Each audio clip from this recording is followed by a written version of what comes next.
Hello, friends. Put that actually in frame. How are we doing today? Good morning. Happy Thursday. I definitely didn't think it was Wednesday again today. I don't know what day of the week it is anymore. Hi guys. We have an unboxing as well as we're gonna happy Monday part 4. Hooray! I'm just in a constant state of it being Monday. This feels like my own personal hell, actually. You ever have, like, when your chair keeps rolling back, even when you, like, keep adjusting yourself? That's what I'm currently battling right now. Also, hello. We have stuff. This is gonna... like, preemptively try to... Also, don't judge me if my keyboard's dirty. But yeah, we're gonna be learning Mothership for the next couple of weeks. Probably like 2 or 3 weeks, depending. Because that's gonna be the game that we're gonna be running on the channel in November. Hooray! Welcome on in. I hope everyone is having a good Thursday. It's definitely Thursday. Definitely not Wednesday or Monday. Definitely Thursday. Hi, Cookie! Thanks, Cookie. We just did a session 0 for a one-shot that I'm going to be producing on the channel. So I'm having someone else come in and they're going to be DMing that one-shot. But it's going to be crazy. I can already tell from the session 0 we just did. So, yes, he's good. He just brought home some food. He just got home from work. But yeah, we just got finished with the session 0. It ran a little bit later than I thought it was going to be running. So I was scrambling to get ready for stream. Luckily, though, I had the foresight. I'm very smart, very intelligent, and I set everything up for stream earlier today. So smart, so intelligent. Look at me being a nice little planner. Anyway, I don't want to just like hop into it.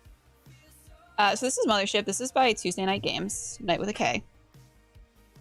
And this is the deluxe version, which I want to show you the SMRT. I have opened this before.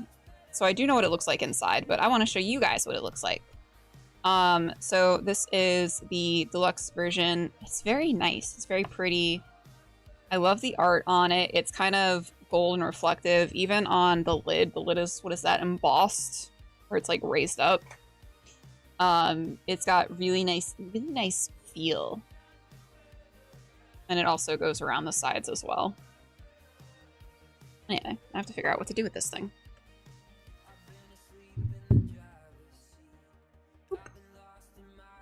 Have a little conversion kit. This is something interesting that I didn't realize that they did. They have a little companion app, which is really nice. So if you want to download a little app to help you make the character, here's one. There you go.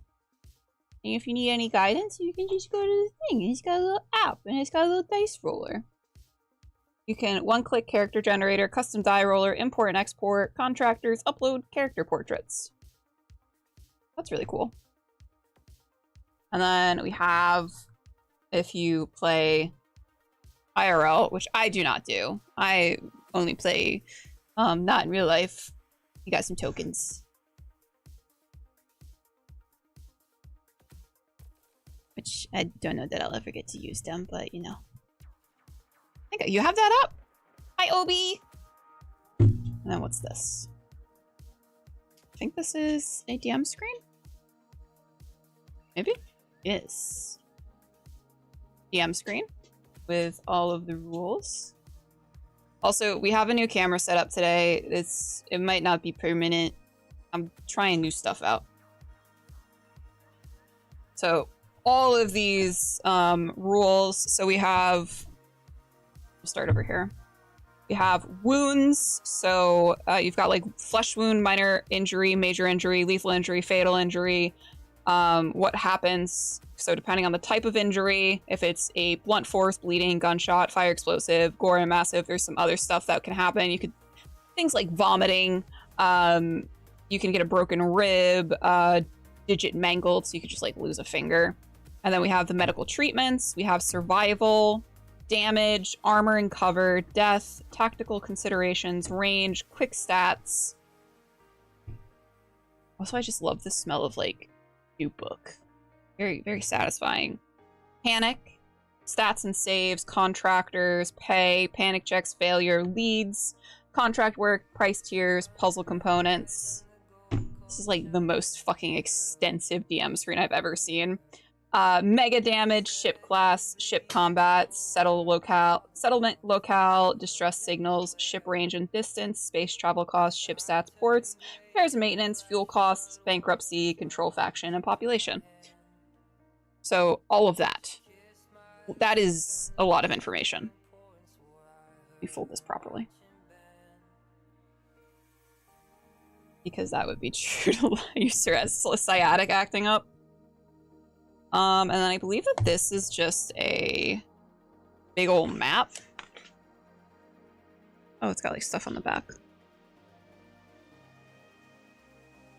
I don't know how to show this off. Oh, this is like a map for like space ship battles. Ship combat, that's the word. And some other. Yeah, it's a zone map. And then in here, we got some dice and some little figures, some minis. And then we have the books. The one thing, problem with having nails is not being able to grab anything. 1, 2, 3, 4, 5, 6, 7, 8. Hi, Big Jim. Yep, so we have 8 things, 8 books. I don't think they're in any particular order right now. We'll put them in some sort of semblance of an order. How you doing, Big Jim?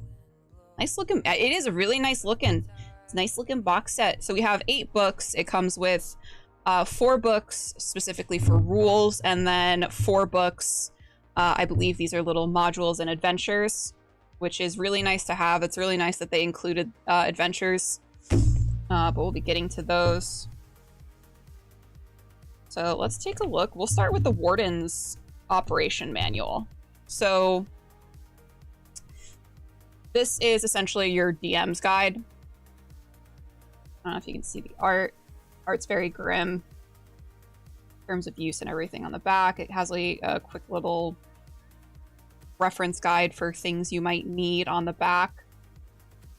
It's kind of cute. It's kind of like it's like a contract. That's what it looks like. So it's got like where you're supposed to sign, date, and then it has like the co-founder of Tuesday Night Games and then the date. So that's really cute. Yeah. Yeah, we've got an only hands, and that's makeup on my hand that I very poorly wiped off. So let's see.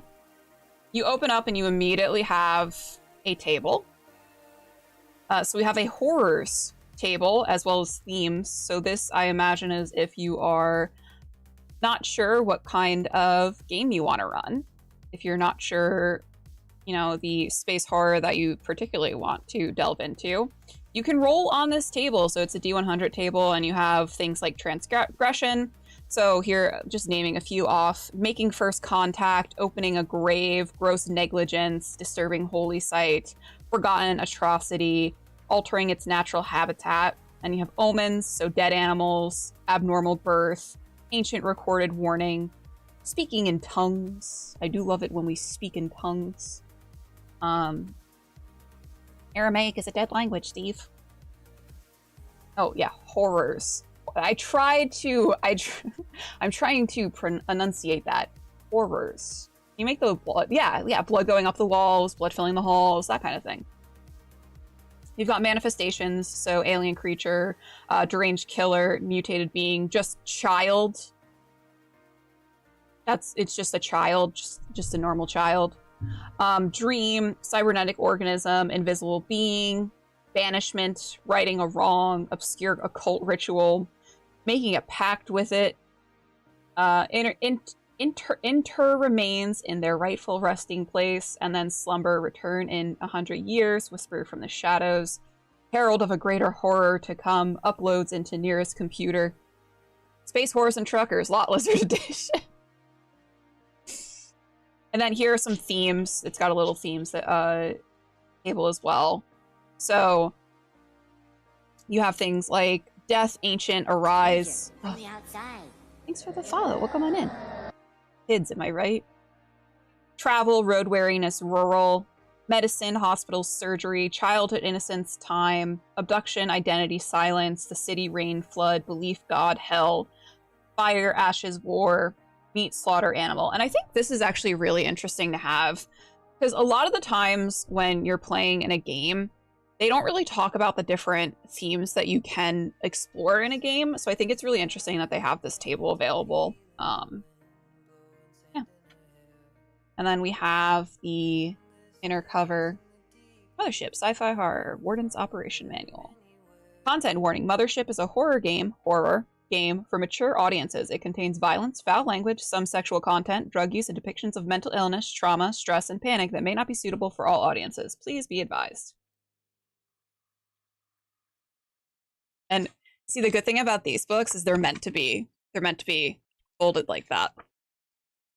Mama Fratelli. So this is talking about preparing for your first session.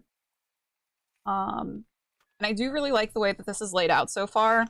I did look into a couple of the other, like the actual modules and adventure books.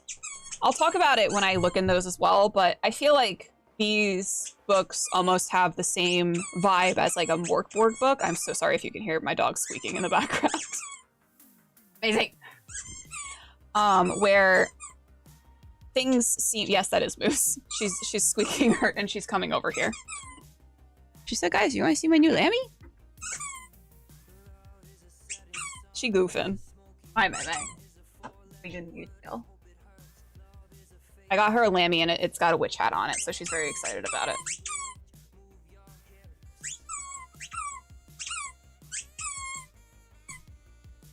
It's very exciting. I know. Super exciting for you. Okay. Yeah, why don't you go over somewhere else instead of standing right next to me with that? Crazy. Yeah, it's wild. Hey, can I have that? I'm 100% gonna be the parent that, like, if you give my kid a toy that makes noise, I'm banning you from my life. Anyway, she's gonna immediately start back up squeaking. I just know it. But yeah, this is, let me just look in. So it's not quite as bad as Morkborg, but I feel like there is just a lot going on the pages. And obviously they do that because they want to make sure things are condensed and not printing massive books. But I feel like in a lot of these modules, it seems like there's just a lot going on the page. And that's not necessarily a bad thing, but as someone who has like ADHD and like autism, I'm just like, this is a lot to take in at this moment in time. Yes, exactly the same deal. But let's just read off the little intro. Preparing to play a game of Mothership with your friends, family, or strangers at your local game store can feel like a daunting task. What do you need to prepare? How do you know when you're finished? And how can you guarantee that all the hard work pays off?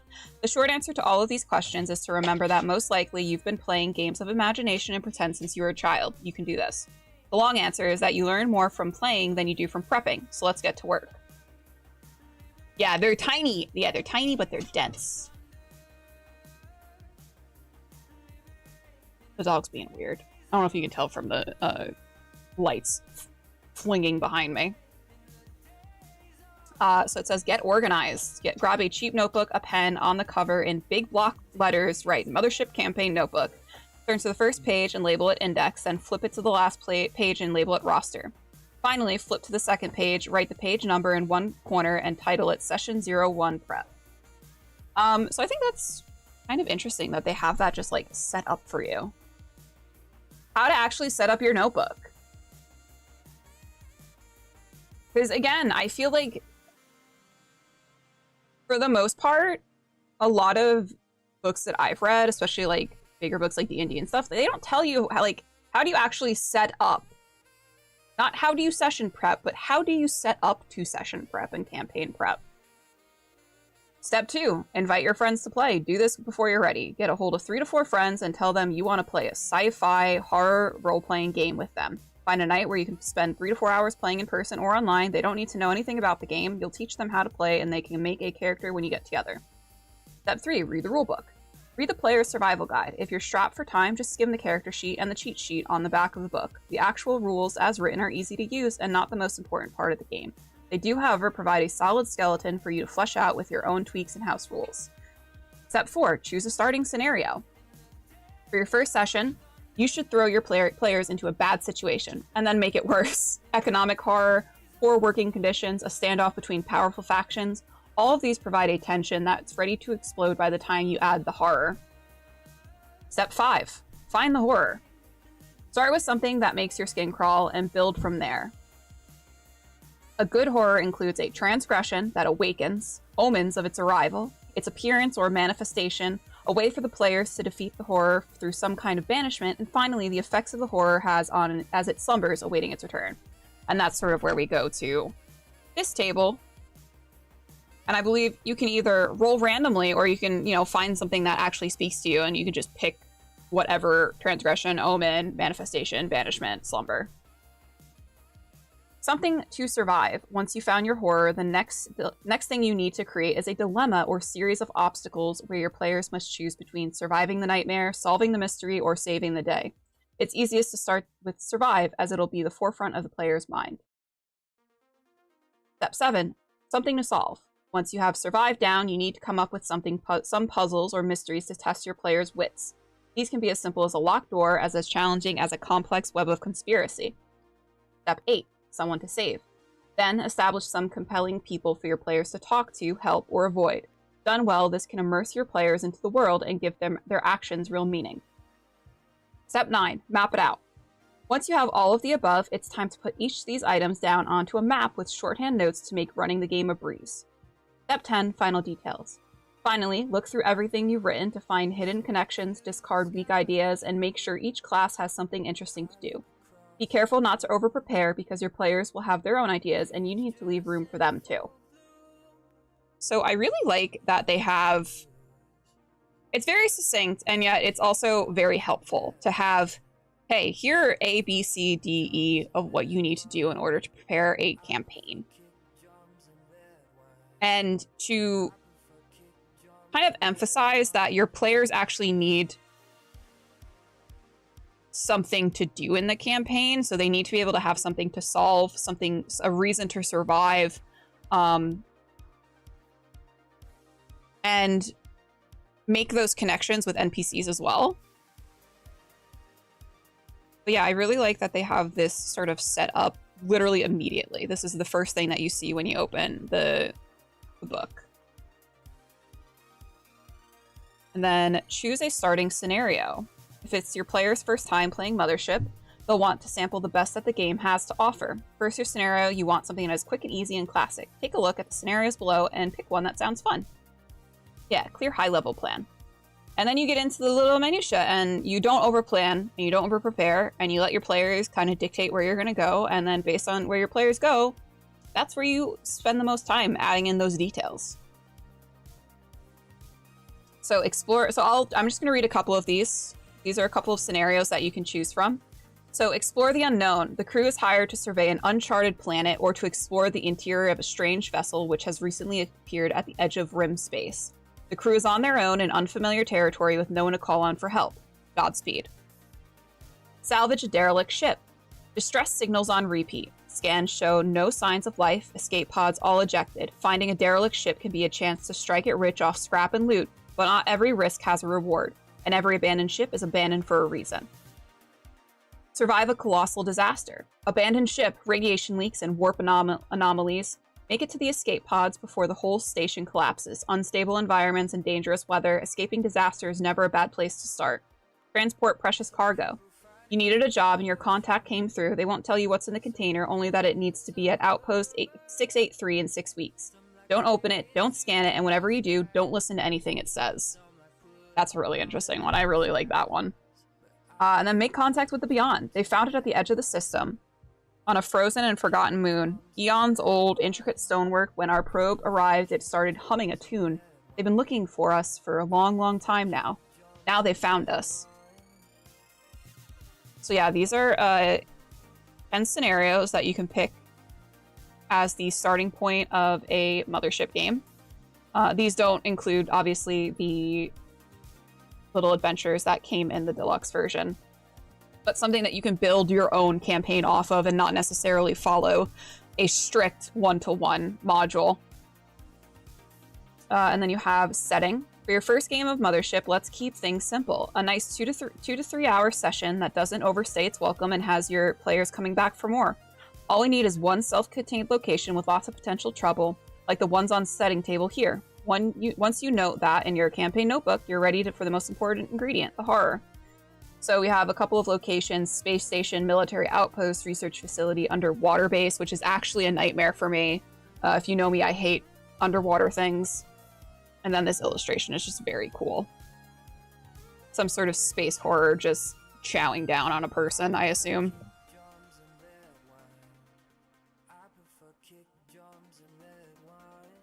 And again, I'm just looking at the artwork. It gives me very like Junji Ito vibes. Now that we have a basic scenario, we need to find the horror in it. To do this, and I feel like I keep pronouncing horror differently because I want to emphasize that I'm saying horror, not whore. This game is extremely interesting to me now. Now that we have a basic scenario, we need to find the horror in it. To do this, we use a method called the tomes cycle, which stands for transgressions, omens, manifestation, banishment, and slumber. It describes the cycle of horror from its origin all the way down to how it's defeated and then returns in 5 acts. So you have Act 1, transgression. Someone unknowingly or knowingly awakens the horror from its slumber. Horrors occur because at some point a line was crossed and wasn't meant to be crossed. This line may be an actual boundary, like stepping foot on an unknown planet or boarding a derelict ship. Or it may be a moral boundary, like leaving a crew member behind or turning your back on an innocent suffering. The transgressions can be active, like deciphering the runes on an ancient relic, or passive, like docking at a backwater spaceport. Transgressions aren't just actions your players take in the present either. They can be something in the past that explains why the horror exists at all, or an action in the present that your players are trying to stop. Usually, your players only realize that they have transgressed by the time it's too late and they enter into the next act. Omens. Game seems extremely sexist, talking about horrors all the time. No, it's just me. I just got one thing on my mind all the time. So we have Act 2, Omens. The horror heralds its arrival through signs and signals. Omens can take the form of nightmares and prophetic visions, a loose trail of victims, or rumors and whispers among the colonists. Each serves as an early warning system that alerts the players that something is not right and gives them a chance to get ahead of the horror. Omens build tension. For long-term looming threats like an alien invasion, each might be spaced months apart as scientists and astronomers start going insane or killing themselves. For more impending terror, the omen may simply be a corpse aboard an abandoned ship with its chest split open. Finally, omens can act as clues for mysteries to be solved. What are they pointing to? And what do they foretell? Once the omens have been solved or time has run out, the horrors appear and the players enter the next act, manifestation.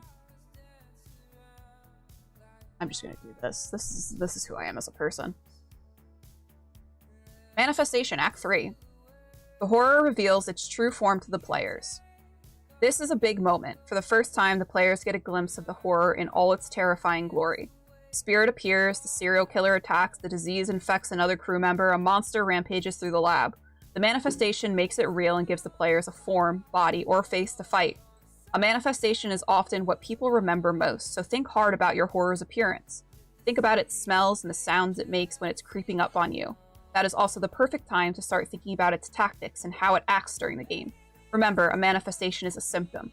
Once manifested, the players are on the defense. They are being hunted, attempting to survive just long enough to make it to the next act, banishment. So I like that to note that they talk about like the sounds and also the tactics. And I think that's really interesting to think about because like obviously, if you have this like creature, you can just have it go, and it's this powerful creature, like let's say the xenomorph. You can have the xenomorph just go and just start like tearing through a party. But that doesn't build tension. What does build tension is everyone splitting off and going and trying to fix things that the xenomorph has broken or that has just fallen into disrepair. And slowly, one by one, people start getting picked off.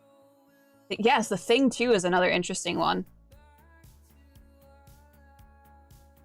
You know, taking the form of a trusted person in someone's life, and then delicious.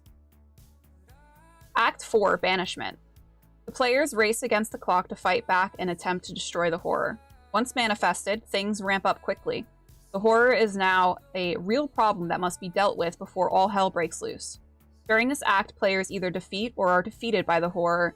Banishment can take many forms, the most common being that players simply kill the horror. It's not always that simple, though. The horror may need to be appeased or freed from its torment. This act is the perfect time to ramp things up and really make the horror the player's problem. Attacks increase, viruses spread, deaths multiply, all while the players learn that the horror is at their doorstep and cannot be ignored. Whether the players banish the horror, run away, or die trying, the horror enters its final phase, slumber. And I like that illustration a lot. The horror relents, for now. If the players are successful in banishing it, the horror goes dormant, waiting for the next transgression to set it off again. If they fail, the horror completes its plan and moves on to the next phase in its evolution. Slumber is an important part of that cycle because it shows that the horror is rarely defeated permanently, just kept at bay for another day. It must always be resisted and defeated anew, day after day, week after week. There is always work to do. The long-term echoes, the consequences of the horror's existence leave scars for a long time to come. Maybe the beast was defeated, but its bite infected a member of the crew. Or maybe the ancient evil was sealed away in a tomb, Thanks, lad. Only awaiting for some other explorer to stumble into 100 years from now and start the cycle all over again. So that very much reminds me of like the Alien movies, where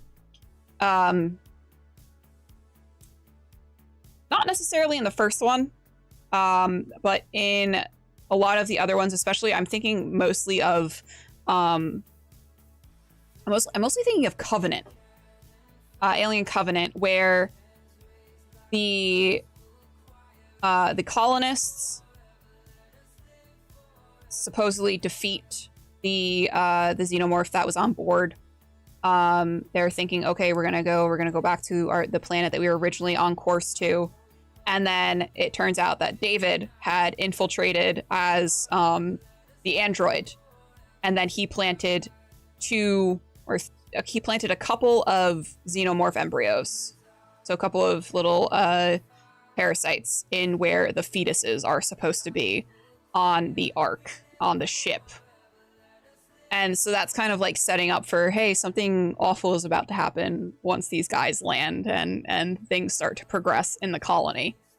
So that's very much reminds me of the way that a lot of the Alien movies are set up, is you defeat, or at least you think you defeat the big evil, but something else is lurking, something worse is about to happen that we don't see because we don't see what happens after that.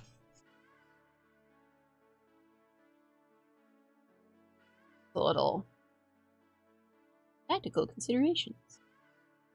Now that you have a situation rife with horror, you need obstacles for your players to overcome. We call this survive, solve, or save, and it's all about creating difficult choices for your players to make.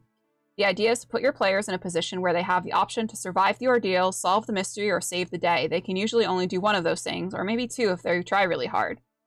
So surviving the nightmare. Surviving is the easiest of the three obstacles to come up with, as it's what most games are centered around. What's important here is to vary the kinds of obstacles that threaten your players' character's survival. So we have psychological trauma, so creepy environment, darkness, isolation, social pressures. So this is players exist as a small community and often exists as a part of a larger community. Convincing others of a plan or using leadership and command skills is often the difference between living and dying. So good planning and risk assessment, negotiation and de-escalation. Then we have violent encounters. So obviously bar brawls, hand-to-hand combat, ship-to-ship combat and fleet battles, massive battles and sieges, tactical gunfights and shootouts. And then we have environmental hazards, so dangerous vegetation, toxic atmosphere, volcanoes. Those are always underwater locations. Terrible. Caves, lack of oxygen. Resource scarcity, which is something that I think if you do like a alien game, like a long-term alien game, could be a really fun thing to explore, is resource scarcity on these colonies. So lack of oxygen, food and ammunition, destruction of equipment or weaponry, time. Time is a resource that often most people don't think of it as a resource. Credits, money, fuel, and warp cores. And then we have some tactical considerations. So this is like a little diagram, a little infographic about things to consider. One of the cats is on something. So tactical considerations. So we have high ground. One side is located high above the other and has advantage on attacking and defending.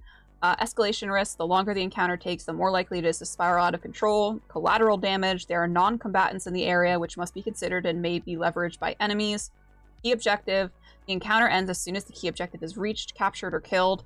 So this is just things to consider, if especially in combat situations, that I think a lot of the times people don't really consider to be a factor in combat situations.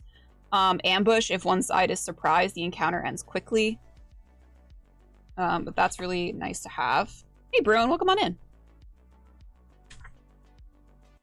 Something to solve. Solving a good mystery, beating a challenging puzzle, or uncovering a long-forgotten secret unlocks your players' innate curiosity and feeds their hunger for exploration. Done well, this can fuel entire campaigns as players seek the answers to every burning question, stopping at nothing in their quest to reveal the truth. To do this, you need to use 3 tools: questions, puzzles, and answers. So questions. Every mystery has a question. What happened here is the most common one, but simple ones like, how do we get there, or how can we kill it, work too. Puzzles. Each puzzle is an obstacle which, when defeated, reveals a new secret, starting the cycle again. The simpler the mystery, the fewer and more mundane the puzzles. Answers. Your most powerful tool. Secrets represent clues, evidence, and most importantly, answers. Whenever an answer is revealed, a new question gets asked, and a new mystery begins. So what are the most common questions? What happened here? Docking at an abandoned space station, finding a dead body, discovering the ruins of an ancient civilization? All of these scenes force you to ask, what happened here? Small mysteries hide their answers in the clues on the scene. Complex mysteries force you to answer several smaller questions before you learn the truth. Who did it? Once you know what happened, you might start thinking about who did it and why. The answer could lead you out of danger or directly to your death. Sometimes knowing the answer isn't as important as knowing when not to ask the question. But one thing is for certain, whoever did what they did doesn't want to be found, ever. Sorry guys, I haven't itched my eye. Where are they? Everything from your basic missing persons to mysterious disappearances of entire colonies, tracking down lost people, places, or things sends you from one end of the galaxy to the other. Even on a small scale, finding a lost key card or hidden stowaway is enough adventure for a solid session of gameplay. Creating interesting puzzles. Once you've asked the right question, you need to place an obstacle in the way of the answer. We call these obstacles puzzles, and below is a list of their common building blocks. Most should only be 1 or 2 components. The more components you add, the more complicated a puzzle. What makes a good puzzle? Forces the players to think about their environment in a new and interesting way, allows for multiple solutions as players often come up with solutions you haven't thought of yet, gives feedback on why a solution didn't work rather than just nothing happens. If it goes unsolved, the game can still continue forward. Hides optional or bonus rewards behind the hardest solutions, offers a clear reward for the puzzle's solution. So, when it comes to puzzles, I think that it is important to note that even like for puzzles where it's like literally puzzles for like kindergartners, sometimes your players will come up with an answer that logically makes sense. And I think that if a solution logically makes sense and that it should work, I don't think it's fair to punish your players for not getting the answer that they're supposed to, even when they come up with their own solution that works just as well. And I think it's also important that you, as like the quote-unquote warden or the GM, understand why your puzzle works a certain way, so that if something doesn't work and your players need to know why, you're able to explain why it doesn't work. Rather than just say, like they say in here, nothing happens. Because that's not really giving your players anything to work off of. And if they're sort of stuck there scratching their head, you need to take a step back and be like, okay, so why is this difficult for them to figure out? Why is this difficult for them to figure out the answer? Did I make the puzzle too hard? Or did I not give them enough clues to go off of? That's just learning how to roll just learning how to roll the punches. But like that's a hard thing for some like people to do. I'm gonna try to get this a little closer. You know if that's better or not. Better, worse? I don't know. Okay. So here are some puzzle components. Alarm, connect the dots, dilemma, egg carry, guardian, illusion, labyrinth, mundane obstacle, outside the box, remote switch, riddle, rising tide, sequence, teamwork, time lock, trap, trial and error. So what they're saying is to take 2 of these components to put them into a puzzle, and that is usually good building blocks in order to make a puzzle. And I like that they sort of give you ideas of what type of puzzles you can use. And then they further explain it. I particularly like the dilemma, choose between the lesser of 2 evils or the greater of 2 goods. I love giving players like moral dilemmas. That's very enjoyable for me, for them to try to work those moral dilemmas out. As a GM, at least. I don't like being given those as a player. Those suck. Sacrifice, yeah. My favorite, because again, it's another moral dilemma. It's easy to be like, hey, you need this lock and key. There's the keys over here. Figure out how to get it. Make them trade something they want to keep for something they want to get. What is your greater need in that moment? What are you willing to give up? Creating compelling answers. I realize I don't need to hold it as high anymore. Whenever your players solve a puzzle, they're rewarded with an answer. This could be a piece of evidence that opens a new line of inquiry, or a secret that changes their perspective on the world around them. Always give them information they can act on immediately. Point them in a direction. Show the lock before the key. You want players to hit a block path before they find the key. This way, they know how to look for the key. Backtracking to unlock previously blocked paths is hugely fulfilling in an investigation game. Like, so it's fun to deal with moral dilemmas as a character and not oneself. That's true. It is once you can like separate. Thanks for the lurk, Lady M. So, this is very much like, so again, I'm reminded of like Alien Isolation, the Alien game, where you have to find the cutting torch. I think that's what it's called. So you find the cutting torch like halfway through the game, or like the pry bar. You find those like halfway through the game, which you then travel back to areas that you've previously visited, and you get to open up and explore more areas because you've acquired those tools, but you still have to backtrack to go and find those new areas. So that's kind of what that reminds me of. Many names for the same thing. A neat trick is to call something or someone by 2 or 3 different names. Players assume these are separate entities and fill in their own backstories for them.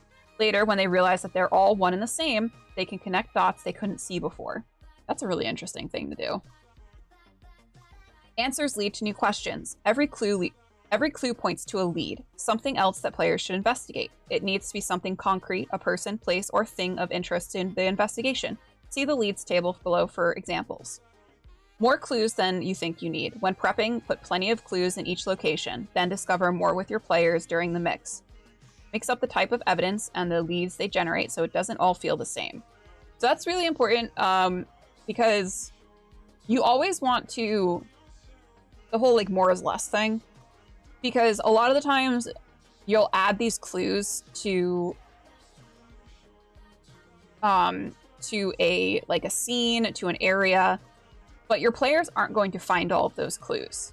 And what you really need to do is you need to make sure that even if there's 10 clues that you've hidden, you need to make sure that the players don't need all 10 clues in order to progress in the story. You want to make sure that the clues that you're leaving are ones where if they only find 3 or 4, they can still piece together their next step. Because there's nothing worse than like just kind of being in an area in a TTRPG and kind of just floundering because you're not sure what you're supposed to find. You're not sure, you've gathered a bunch of, you've gathered like 7 clues, but there's still like 3 more apparently that you have to find, but you're not able to piece together what you need to from all of those. Yeah, you may also have to move clues around behind the scene as well. There is nothing like, listen, the amount of times where I've like adjusted things like mid-game because my players didn't uncover what I thought that they would have, but they needed to in order to continue and move on. I was like, okay, well, roll me a perception check. Okay, you find this thing. And it's like, oh, wow, now we can move on.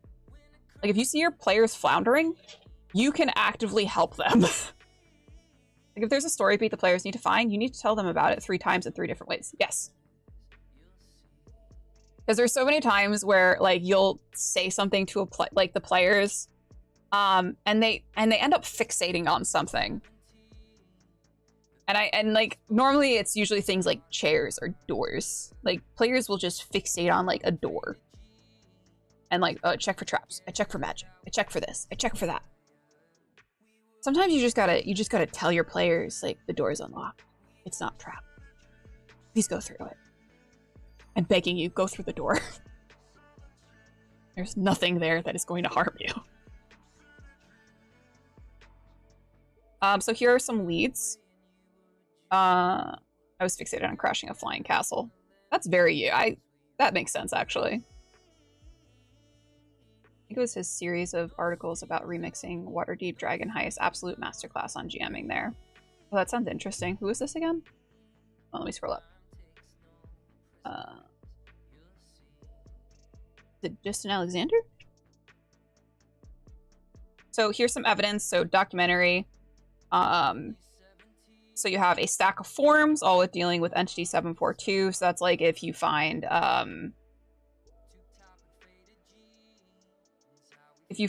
like any sort of like employee cards or things like that. A deck plan shows a secret sublevel accessible only via secure lift. A corporate memo. You can use physical leads, so like blood, a trail of blood, discarded. Oh, sorry, but it's not gonna let you post a link. Sorry. Testimonial. So when questioned, a corporate researcher says only Director Davis has access to the containment unit. There's a rumor amongst the staff or under interrogation. No worries. The Alexandria. Oh, I think I've seen that. I think I've been on that site before. And then we have planning for failure. The basic framework of an investigation is simple. The players look for clues which help them solve the mystery. If they don't find the right clues and make the right deductions fast enough, things get worse. The key to running a gripping investigation is to have a plan for how things escalate if the players fail to solve things in time. Investigation games fail when the warden feels like they have dropped the hints or keep the players on track. That's not your job. Your job is to ask interesting questions and to create compelling consequences. Start by outlining 3 escalating events that could happen if the players don't solve things in time. Then put each of those events on a timeline. It could be hours, days, months, or years. The point is, these escalating events, the players are free to make mistakes, miss clues, or follow bad leads without you worrying about them getting off course. The secret is there's no such thing as off course. It's all just the game.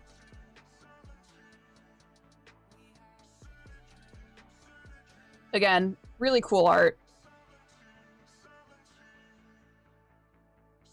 Just really dope art. I'm really like in love with the art for this game. So someone to save. Horror games test who characters are under the worst possible circumstances. Are they survivors doing what it takes to make it out alive? Are they investigators searching to find the truth? Or are they heroes putting the lives of others before their own? To find out, you need to create interesting characters with real wants and desires and then put them in absolute peril. Every scenario needs someone worth saving. So you have allies and enemies. Turn to a new spread on your campaign notebook and label one page allies and the opposite page enemies. Whenever the characters save someone's life or do them a huge favor, add them to the allies page. Whenever the characters betray a person or hurt them or their interests, add that person to the enemies page. Every few sessions, skim these pages to see if they are relevant to your prep. You can attack the character's allies or have them come begging for help with their problems. Old enemies form new alliances and undermine the player's goals.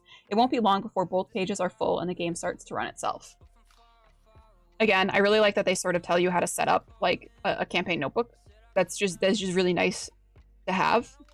Because oftentimes, me as a person, I have I get lost in the minutia where I get too lost in the sauce, and I have trouble like visualizing things. So having like a thing where it's like, oh, enemies on one page, allies on the other, and then you just write down, and you don't have to actually plan when like this person isn't going to be their ally because you don't know what they're going to do to that person.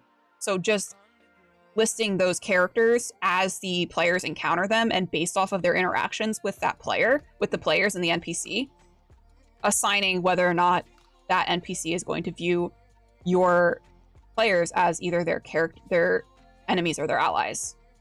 Very good. Yeah, don't write a plot, write a villain. Give the villain goals and motivations, and then RP the villain as if you're playing a strategy game against the players.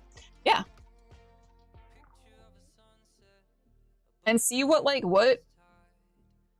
do your get you a little RP ant farm at, yeah, get you a little RP ant farm. And like, because a lot of the times, and granted, this is not what I did. This is not what I did with All We've Lost. All We've Lost is very much there have been rails, and my players knew that. My players knew that I had a story I wanted to tell, and I wanted them to be a part of it, and I wanted to see what their interactions sort of looked like within the story that I wanted to tell. My players were aware of that, and that's just how I wanted to run that particular game.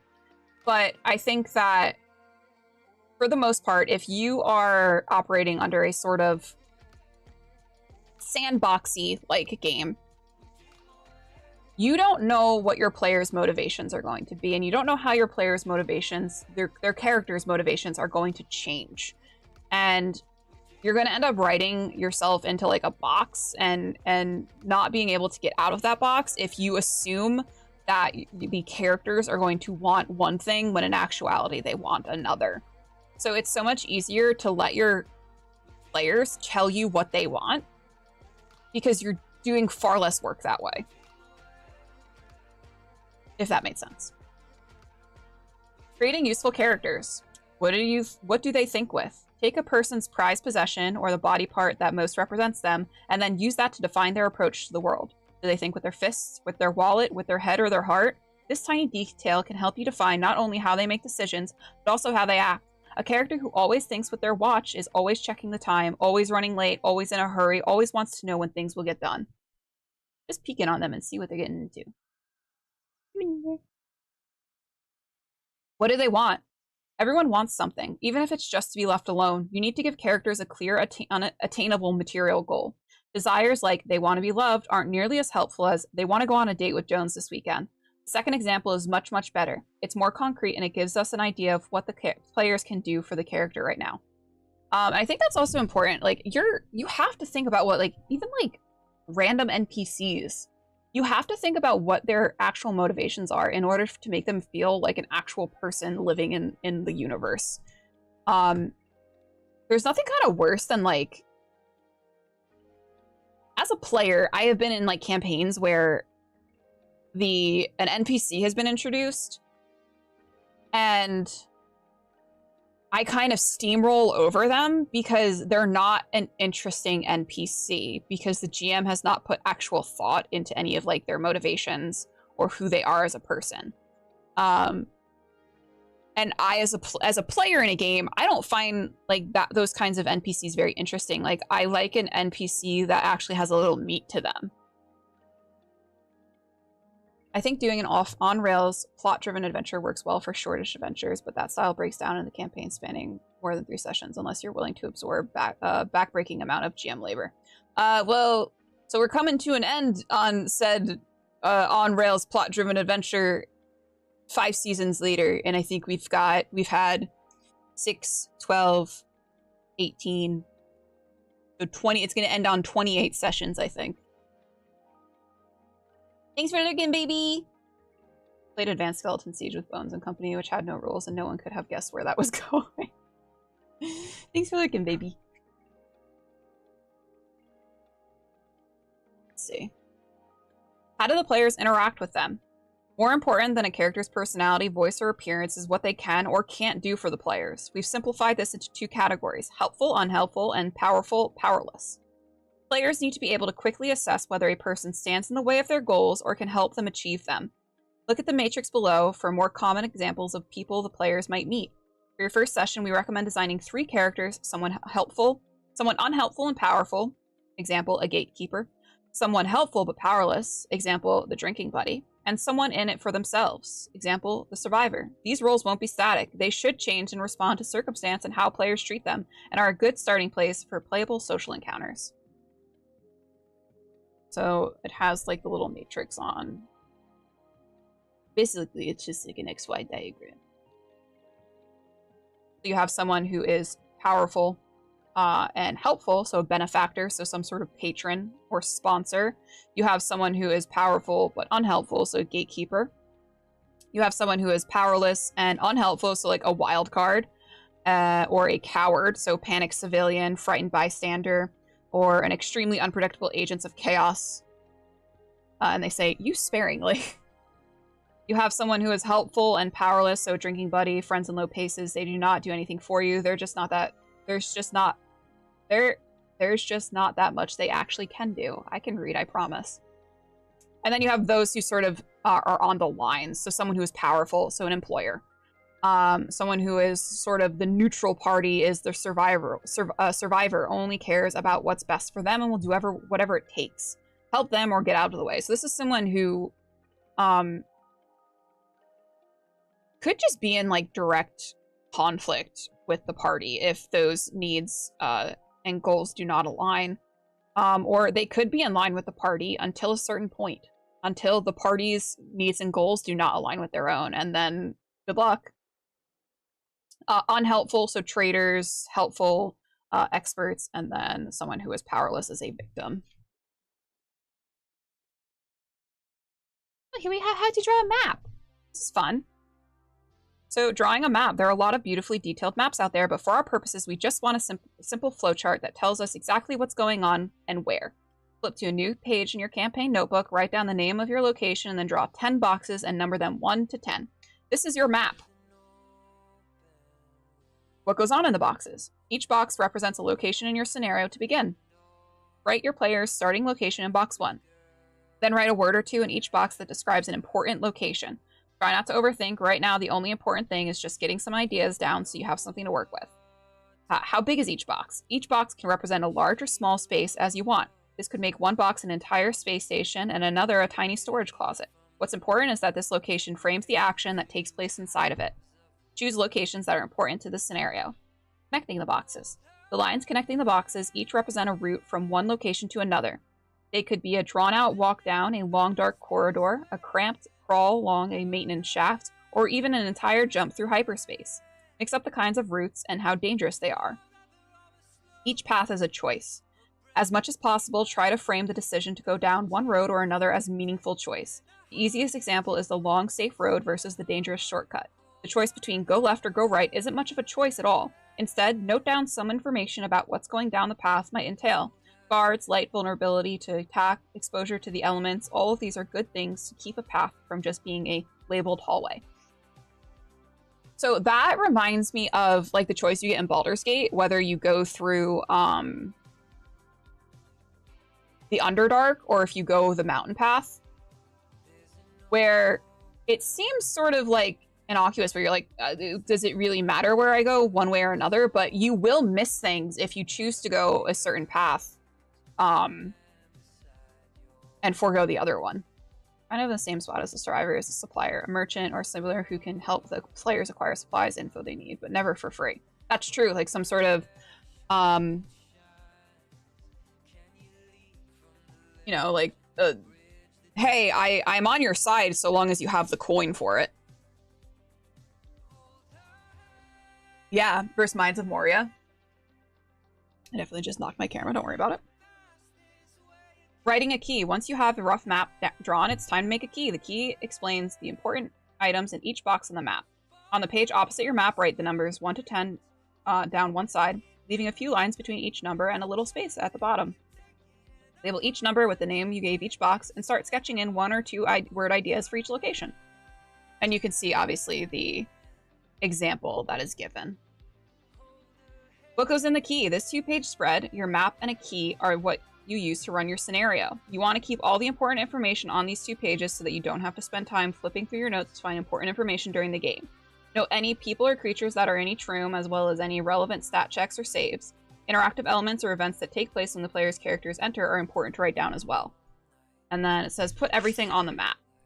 Everything you prep before, your survive, solve, save, your tombs, acts, find a location for them on the map. If it's not on the map, it's not going to come up in the game. Formatting your key. Your key needs to be easy to read very quickly, so write 1 or 2 word descriptions and then create a bullet list for all of the important interactive elements in the location. Try to write it so that the most important information is at the top, highlight or color code dangerous people or items. Again, this is just like a really nice step-by-step on how to organize your notes as a GM. When are you done? Sooner than you think. Keying your map is about getting down very specific details that evoke something powerful in your imagination while you're running the game. Not meant to be comprehensive because you won't be reading from it. Once you have your key fleshed out, go back to your map and jot down the most important detail from each location. During the game, you work mostly from the map and reference the key only if you need more information. Yeah. How to draw a little map. Tying it all together. Something for everyone. Every warden has their favorite playstyle: combat, investigation, social deduction, exploration, etc., and tends to favor one class over the other. To counter that, it's a good idea to go through all of the classes and make sure you've included something for everyone. Marines are killing machines, new weapons, orders from commands, jury-rigged explosives, stealth missions. You gotta give the Marines something to shoot at. Mothership's brutal combat is no excuse for making your Marine players look like anything other than natural-born killers. Interpret their failed combat roles more generously than others. Get some. Androids can go where humans can't.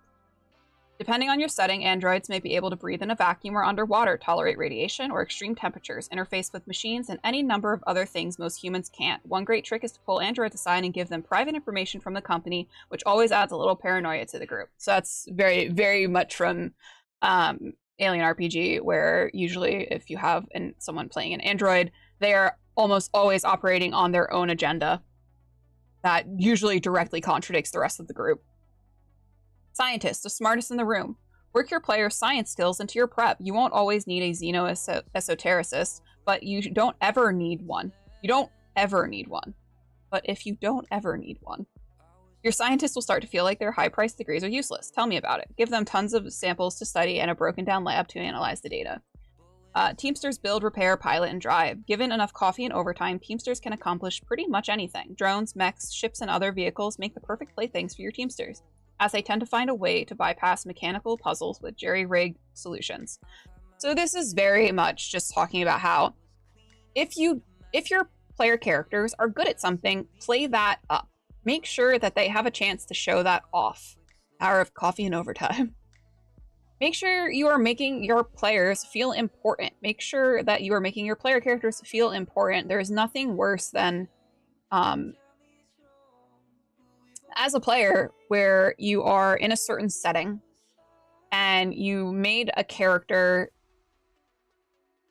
in order to sort of benefit yourself in that setting, and then the GM sort of goes and does a 180 and you're not actually useful anymore, and you just made this character for nothing, and you're kind of watching as other people get to do cool things based on their character, but you don't get to do cool things. Let your players do cool things. Themes. Leave this until the end, because if you run out of time, this is the easiest thing to cut. Take a look at all the work you've done and ask yourself, are there any connections? Are there any patterns to the horrors you've created in the location you've chosen? How do they pair up about the scenario you've built? Close your eyes and see if any images come to mind. Ask yourself, does all of this feel like it's part of a larger whole? Like it's all connected? It's okay if it isn't. Take a look at all of the lists of themes on the inside front cover of the book and pick one that feels right to you. Then go back through your notes and rename characters and places and add evocative descriptions that bring out the theme you selected. And with that, you're as prepped as you'll ever be. Keep reading to learn how to run your very first session. Yeah, Aquaman in the Sahara. Or like when you're like, you're a ranger or something. I don't know why you would play a ranger. If you're a ranger and you're playing, like you're like a forest ranger or whatever, and then you're in like a snowy Arctic place, and you're like, whoa, what the fuck am I doing here?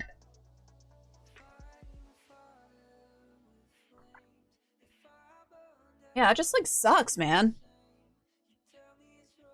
Or like being like a druid in like a city also sucks. No good. I'm fancying the Underdark. Oh, we're on the coast. So I mean nothing to anyone. I hold no sway here. Again, really cool art.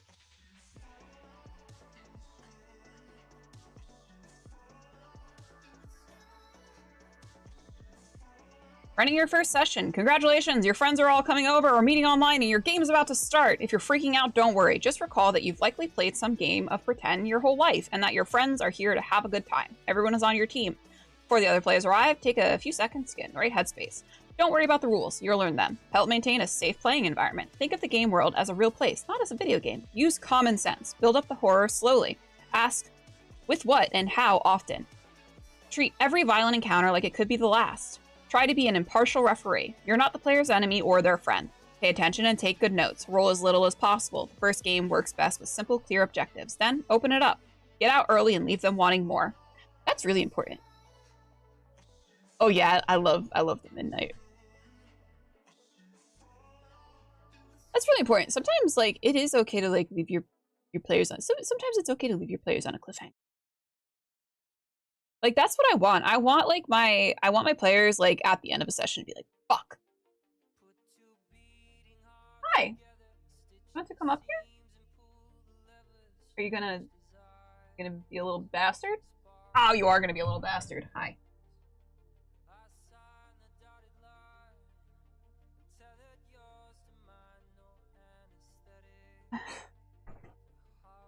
Yeah. Hello, everyone. I am here. I took a nap.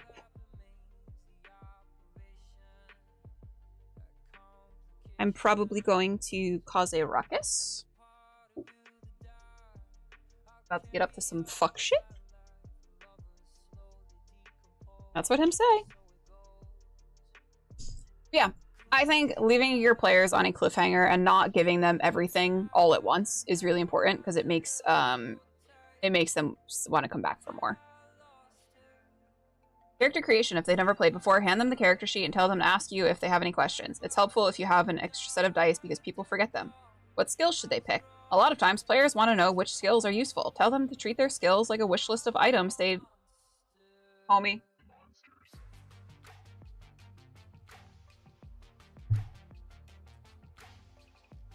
He's on the desk. He's off the desk. He's going to a dangerous place. Okay. What was I saying? Tell them to treat their skills like a wish list of items they'd like to see come up in a play. Come up and play. If they're really nervous about survival, they should take a skill like firearms. If they're more interested in learning about the world, some of sciences might be better for them. What equipment should they buy? Rolling random loadouts helps reduce shopping time before a game begins and also creates a situation where players don't have everything they need at hand and must work together. If you have a player who really wants something specific, either show them the shopping rules in the PSG or just give it to them. Once they have their characters, remind them that this is a sci-fi horror game. It can be deadly, so they have to think critically and work together as much as possible to increase their chance of survival. I think that needs to be, like, emphasized. Because some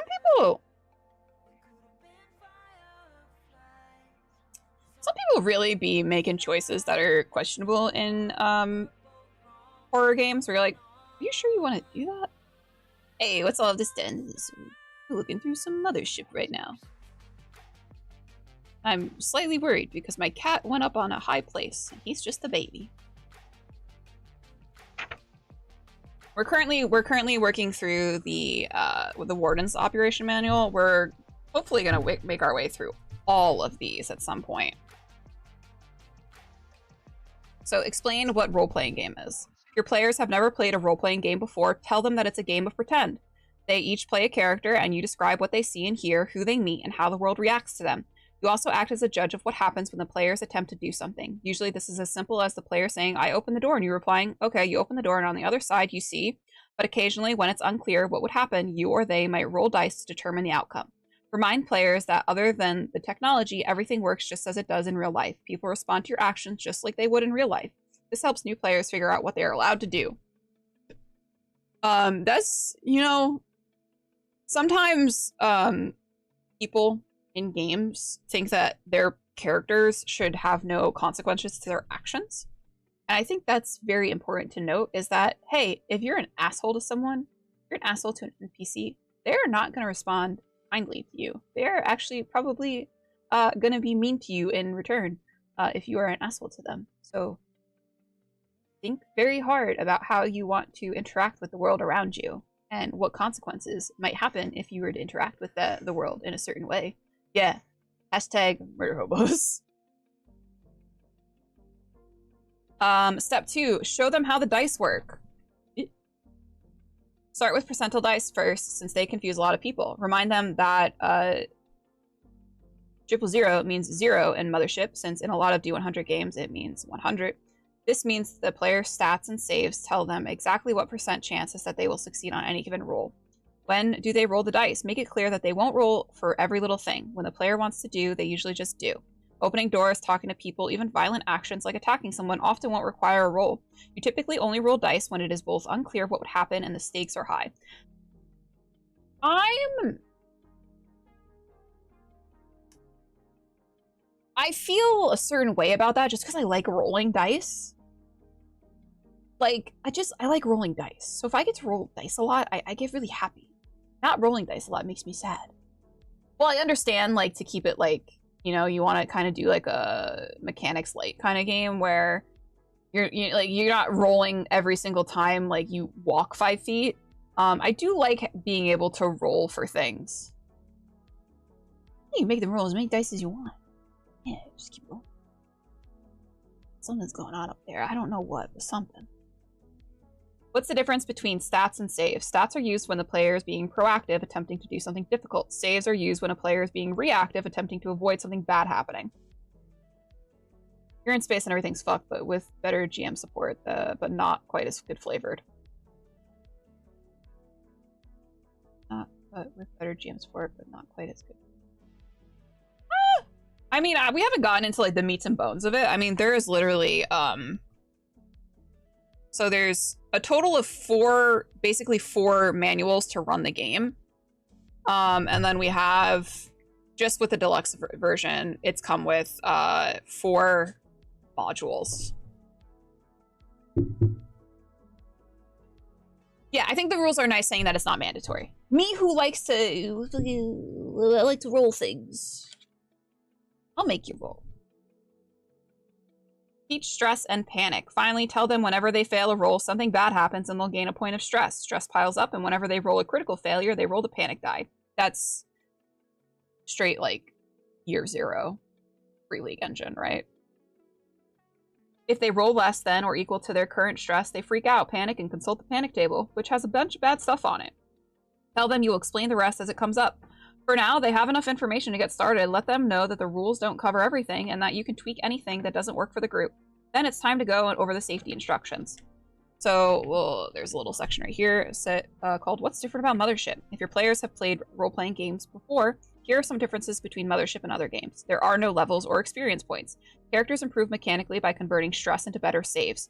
Characters mostly improve by making allies, acquiring wealth or a ship, installing cyber mods, gaining knowledge, and collecting favors within the game world. You don't roll for every little thing. If you have the right tools, skills, or class, you don't usually roll unless the stakes are high or there's a lot of uncertainty. There are no social roles. Instead, social encounters are handled through role-playing. I do like that. I like that, and also I don't like that.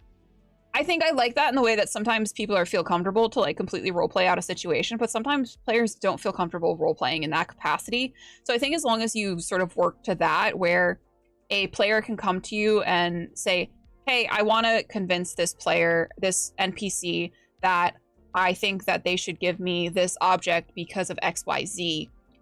I think you should allow that. But I think to punish your players for not being good role players, I don't think that they mean that in this game. I'm just saying some people might interpret that way. I think making sure to emphasize that just if your players aren't good role players doesn't mean that the social aspects of the game shouldn't matter. And that they can still accomplish what they need to accomplish as long as they're able to explain what they do in a way that you think that they would be able to accomplish what they want to do. If that makes sense. Great. Ruler meat fingers. It was all flash and atmosphere in its presentation and knocked it out of the park, but the advice for developing and running the game here is way, way better. Crystal. Thanks, creature. Eye to eye, creature. Violence is extremely deadly and should be used as a last resort. Again, murder hobo deterrent. Because I think sometimes people just want to be like fucking rolling up to an encounter, swanging out their dick in the form of a fucking gun, and surprise, surprise, the enemies also have guns, and they might be a better shot than you. Healing is expensive, and desperate players find a way to play for procedures can drive the game forward. Encounters are not balanced to your character's capabilities. RPG jail is also real. Going to jail. Your stats and saves are not necessarily a measure of your character's personalities. They are a measure of a character's ability to act under extreme pressure. Boop. Safety instructions. This goes over basically not to be a dickhead. In short, under my roof, I would do everything in my power to make sure you are safe. So it talks about making sure that your players are safe and they feel safe in your game, and to not do anything that would make your players feel unsafe in your game. So being a good host. This I don't agree with. Roll in front of your players. Maybe for this game I would. I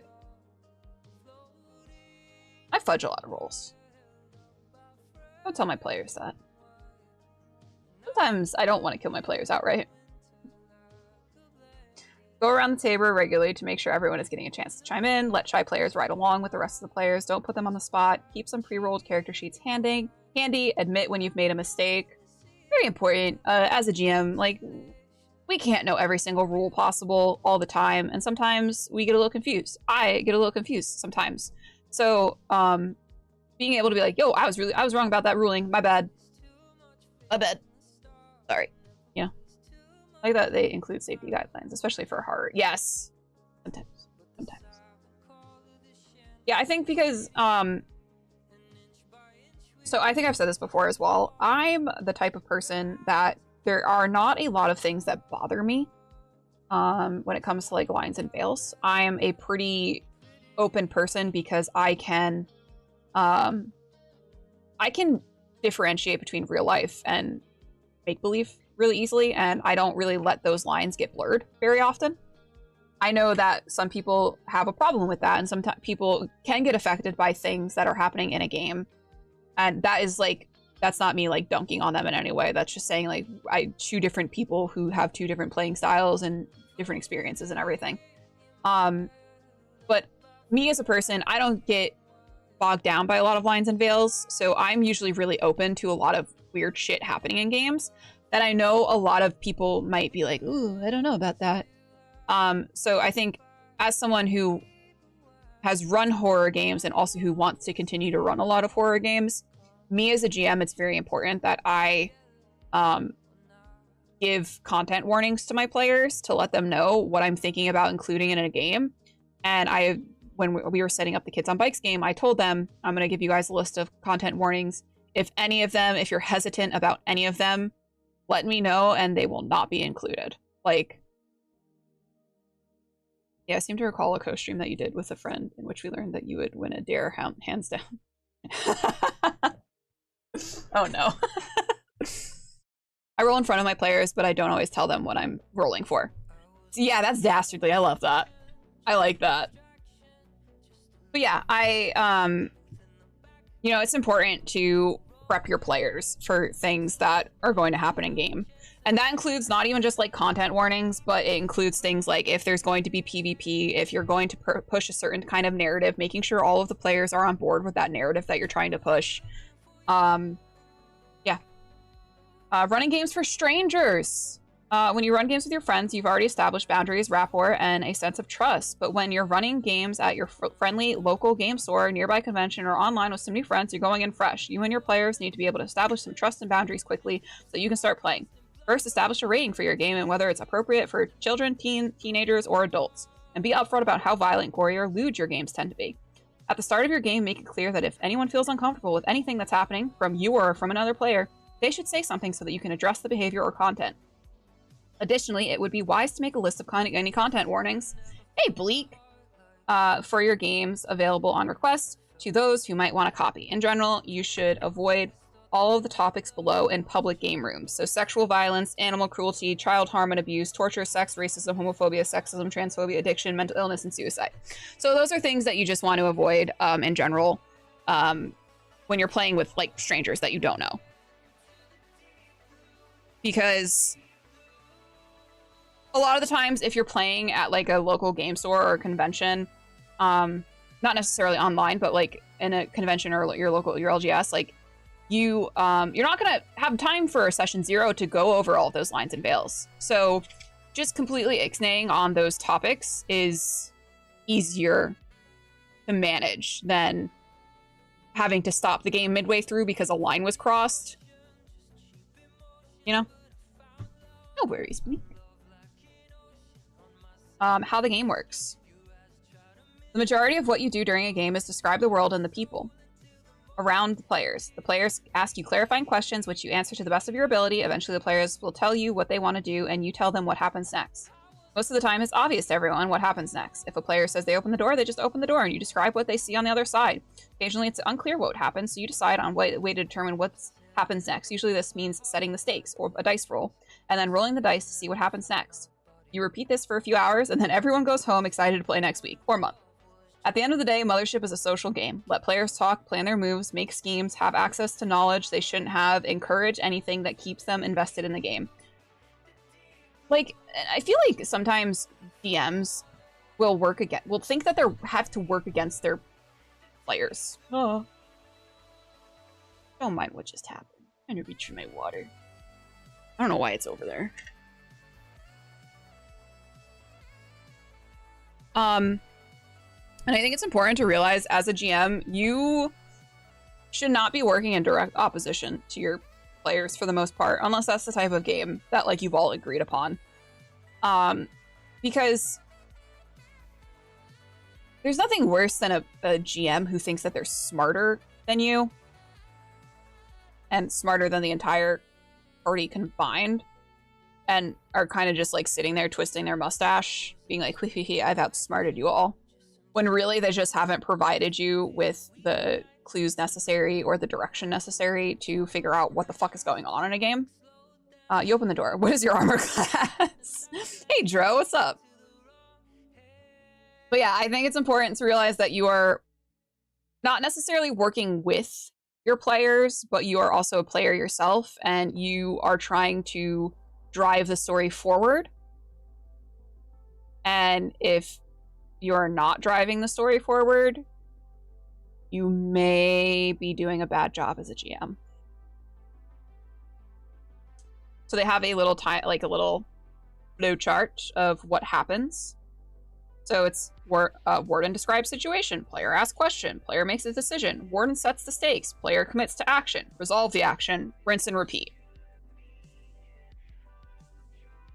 So something else they talk about is being impartial. Remember to be impartial. This means sometimes your players one-shot your big bad encounter, and other times they flub and nearly wipe out on what you thought would be an easy encounter. It's not your job to tell a dramatic story. It's your job to create some interesting situations and then model the natural consequences of the player's actions as best you can. The story takes care of itself in hindsight. That being said, this is a game and the players are playing competent people. What this game tests is how normal people act under extreme pressure and extraordinary circumstances. It's not as interested in testing if they remember basic facts about the world around them. The players are likely only inhabiting this world you've all created once or every week or two for 2 to 3 hours. Remind them of things they've forgotten, rather than taking a stance of, well, you should have written that down. It makes for a much better game. That's another thing. If my players are like, oh my god, what was that NPC's name that we encountered like 4 sessions ago? I'm not going to be like, what's their name? Huh? What's their name? I'm going to tell them because that's ridiculous. That is ridiculous to have that fucking sentiment of, well, you should be writing everything down and every little detail matters. And if you don't remember those details, well, you're shit out of luck. Wild. Anyway, that's my fucking TED talk about that. Taking good notes. During your session, take notes on a few important things to make prep for your next session easier. We call this AAR, for After Action Report. As a general rule of thumb, make a small bullet point for who played and the date, new jobs you offered and how much they pay, names of new characters you introduced and something to help you remember who they are, anything you made up or improvised that you need to fill in the details for later, any questions the players had that you didn't have answers for at the time, a quick bullet list of what the players did, only write a few words per line just to help remind you later of what happened. What worked? Fun moments, prep that paid off. What didn't work? Wasted prep, poor rulings, things to improve.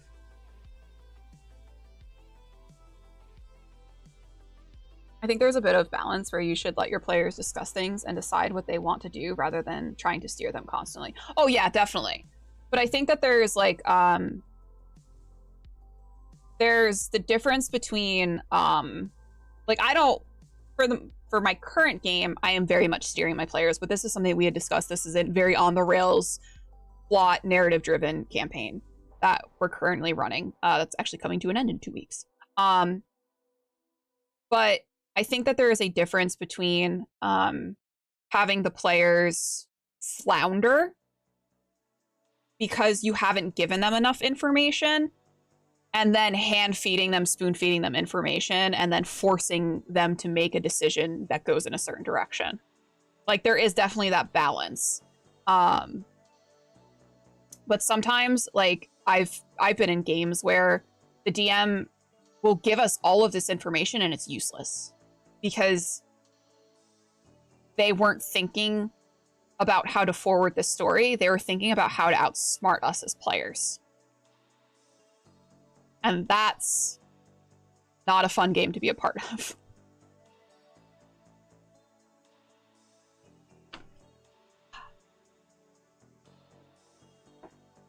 What else we got? We're about halfway through? A little less than halfway? Where the players feel free to ask questions and know they'll get honest answers. Yes. Yeah, like the 3-hint rule. Yeah. Yeah, it's definitely not fun to be like, because I've been a player in those types of games where it's like trying to put our heads together and like discuss things, but like the DM can clearly see that we're struggling with something, and they just sit there with like a smirk on their face, like, wait, we fucking, I've outsmarted you all. I'm so clever. When really it's just bad writing. I'm so smart and clever. Look at how interesting my plot is. And it's, what plot? What are you talking about? There's no plot. You're just throwing us into various situations that have no like resonance with any of us. That's my TED talk. Describing the situation. Your first job as warden is to describe the world and the people in it to your players. You and the players will almost always be imagining different things, which is great. Each person can imagine a world that appeals most to them. You can act as a common ground, distinguishing which particular things are important for everyone to imagine the same. To do this, try and focus on the important things and let your players' imaginations fill in the details. Hit all 5 senses. Smell in particular is great for disgust. Sounds can help increase dread. You can use sketches, toys, or blocks to give players an idea of the space around them. Only describe the horror a little at a time. Never give a complete picture. That's the good thing, like, with horror games is, like, so you start where perhaps the players just hear the creature, or maybe they smell the creature, which is maybe worse, smelling something before you even hear or see it. And then you start like giving like little hints, like they see a shadow, or maybe like they see eyes or something peering at them. You know, just slowly but surely. I won't tell them what to do, but if they're floundering or asking advice, I'll drop a reminder of a clue they previously discovered that they may not be thinking of, etc. Be like, I think if they need the reminder, that's great, but sometimes I think it's important to remember that everyone's brains sort of work differently, so what might be obvious to you might not be obvious to them. And that's something that I struggle with too, because I have a very rigid way of thinking a lot of the times. So that's something that I've had to do as a GM, is to kind of take a step back and say, hey, maybe I'm thinking about this wrong, or maybe I'm not thinking about it in the way that my players should be thinking about it. Virtual Greyhawk-Con is this weekend. Oh no, Agile.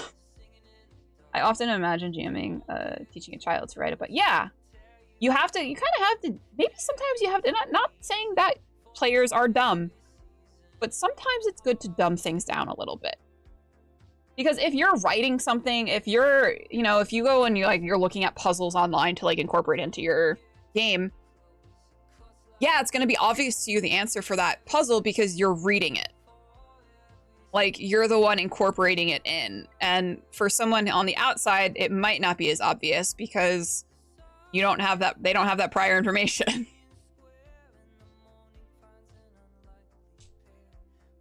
Time. One of the great things about role-playing games is that you can zoom in and out depending on how quickly you want time to move. It's important to know when to move moment to moment or when to just cut to the next most interesting part. Use moment-to-moment framing when you want time to move slowly, where every second counts, and when you want to build tension. Briefly recap all of the problems going on before asking the players what they want to do. It's okay to split people up and juggle between groups. If it helps, just go around the room in turn order. Zoom out and skip forward when you want to release tension and introduce a more casual atmosphere. Just cut to the next big decision the players need to make. Don't skip over interesting decision points. So a few days go by when you hear this static. Ask players before skipping ahead. Okay, so you all finish up shopping and meet back at the dock, right? I had to do a midterm this weekend. Yeah, I think if you go to Lord Gasimba is hosting it. But a lot of people, he's going to be mainly hosting it on his channel, but obviously there's going to be other people streaming their own games that are kind of like a little raid train. So I think time is also a very important factor, because there have been moments where you have to think, am I dragging on this thing, this moment, this situation more than it needs to? Or can I just cut to the next thing and let my players move on? And also, does this thing need to be... Oh, do I want to give my players the opportunity to do anything before I cut to the next thing as well? Make sure that your players are aware that you're going to be doing a little time skip. I feel like I do that all the time in my game, where I will be like, okay, number one, is this fun? Hey, we're standing here discussing, we're just going to be discussing pricing for some inventory, and we're just going to be shopping. Is this fun for everyone? Do we want to move along? Do you guys just want to tell me what you buy? Is that better for everyone if you just tell me what you buy instead of me going through and listing the catalog for this random store that I'm making up right in this moment?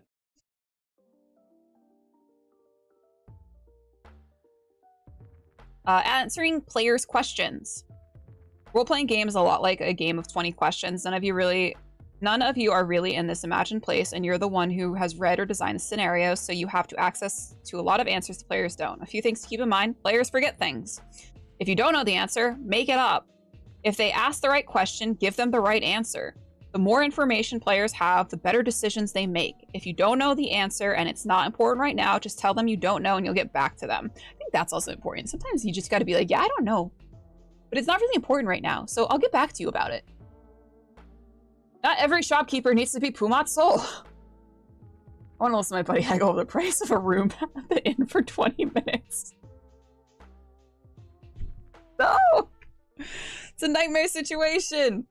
But some shopkeepers should be Pumat's soul. True. What about technology? Something that trips up a lot of wardens is the fear that they don't know how all the technology works. Keep the following in mind, and you should be fine. Keep track of it. Create a technology page in your campaign notebook, and whenever you and your table come with an official explanation for how something works, write it down. It's now a part of your game's official setting. Focus on outcomes. You probably don't know how your phone works, but you know what it does. Same is true for the player's characters. Sci-fi technology has the same problems as modern technology. Things take time to boot up or load. Software can be out of date or buggy. Things break often. Offload explanations onto players who enjoy it. If you have a player who is really into sci-fi and technologies, just let them run with the explanations. Players use their real-world knowledge to solve problems, and is a feature, not a bug. That's really good. It's like, Man, if I had someone who like was really into like figuring out how like technology works, yeah, you explain to me how that works, and then yeah, that's fine. Yeah, that's how it works now in this universe. Absolutely. I don't want to have to think about that. Encourage weird science solutions at a cost. It's great when a player comes up with an innovative solution to solve a problem by strapping a laser cutter into a warp core for some reason. Allow these as much as possible and don't worry about the balance here. If it seems particularly powerful, have the technology requires some kind of consumable power source to continue working. Batteries, warp cores, androids, etc. The characters know more about the world than the players do. It doesn't matter if you and the players can explain how a piece of tech works as long as it's plausible and the characters would know. Setting the stakes. Again, fucking really dope art. Just really good art, dude. When you set the stakes, you ask, what is at risk if the player fails? Most of the time, the stakes will be low or nothing. Common, mundane actions like opening doors or talking to people usually won't involve clearly outlining what failure looks like. However, when the players come in conflict with others, creatures, or their environment, you should stop and outline what they stand to lose if things go poorly. What are the plausible outcomes? Tell the players what you think is likely to happen if they fail. Do you need to outline exactly what happens? No, but give them a ballpark, particularly when life and death are at stake, is important.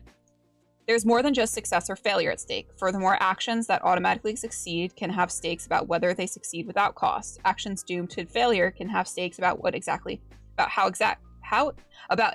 bad they fail. I'm not dyslexic, I swear. Informed decisions lead to better play. Does outlining possible outcomes ruin the surprise? Not really. Instead, it creates a real gamble where players know the odds and can make an informed decision. They can weigh the risk and act accordingly, which makes the game more fun.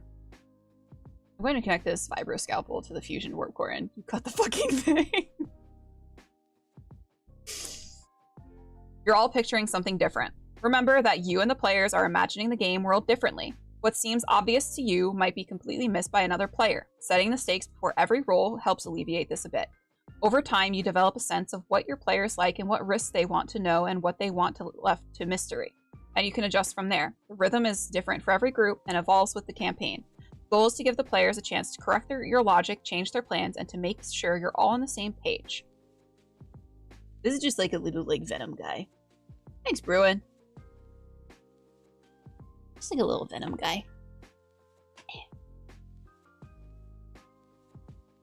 Player agency and decision making.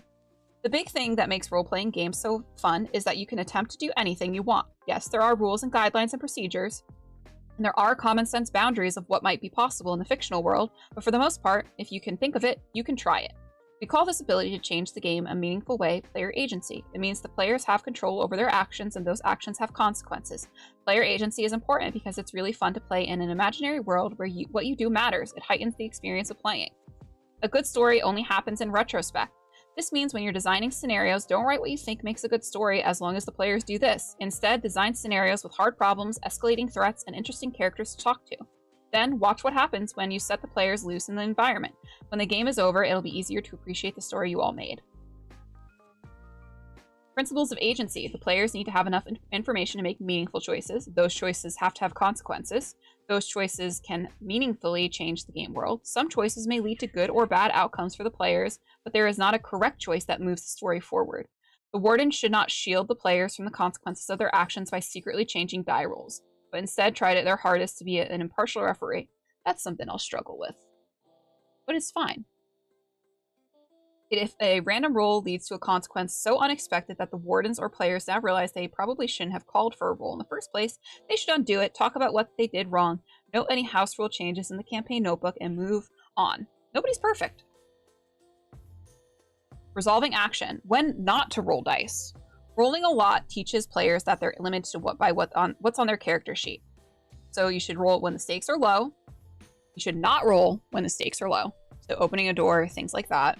When it's obvious what would happen, when they have the right tool, when they have a good plan. I like that. So if the players come up with like a really cool thing, you know, rule of cool, baby. When they come up with a really cool plan and it's like innovative and you're like, wow, this is really good, guys. Good job, guys. You're really, really smart. I think that, you know, why ruin all of that planning they did and the cool idea that they came up with by the chance that perhaps someone will fail a roll? When to roll dice. Incentivizing. Don't try to kill your players, but if they try to kill themselves, you should let them. I'm not about to tell my players that they can't,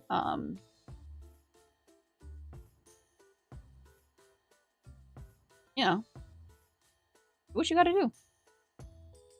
Save rolling dice for those situations where you truly don't know what the outcome might be and where the results impact the game significantly. So when the stakes are high, life or death situations, or when failure leads to a heavy burden, are great times to roll. When the outcome is uncertain, sometimes even in high stakes situation, it's fairly obvious what would happen, like jumping from a cliff or shooting an unarmed person point blank. But when it's unclear to everyone at the table what the result of decision would be, that's another great time to let the dice decide. When they don't have the right tools, so if they're trying to, like, you give hints and warnings though first. No, we have to. You gotta give hints and warnings. When the plan is bad, going off half-cocked without a plan is essentially leaving things to chance. When that's what the player prefers. Some players prefer a playstyle where they don't have to think about every little thing and want to instead just roll. That is totally fine, though you may want to adjust the difficulty for them. That's what I was saying, where I just want to roll sometimes. What does failure mean? Whenever players roll the dice, the chances are good that they will fail more often than they will succeed. This means it's important for you not to think of rolling as a binary pass-fail system. A failed roll does not mean nothing happens. It doesn't even have to mean that a player fails to achieve their goal. It just means that the situation gets worse in some way. Every roll moves the game forward, whether that's by making the situation better or worse. That's something that was also, they talked about in Kids on Bikes. Basically sort of like the fail forward approach, where even if you fail a roll, it doesn't mean that the story stops moving forward. The story should always move forward, whether they pass or fail. It just means that it might not move forward in the way that they want.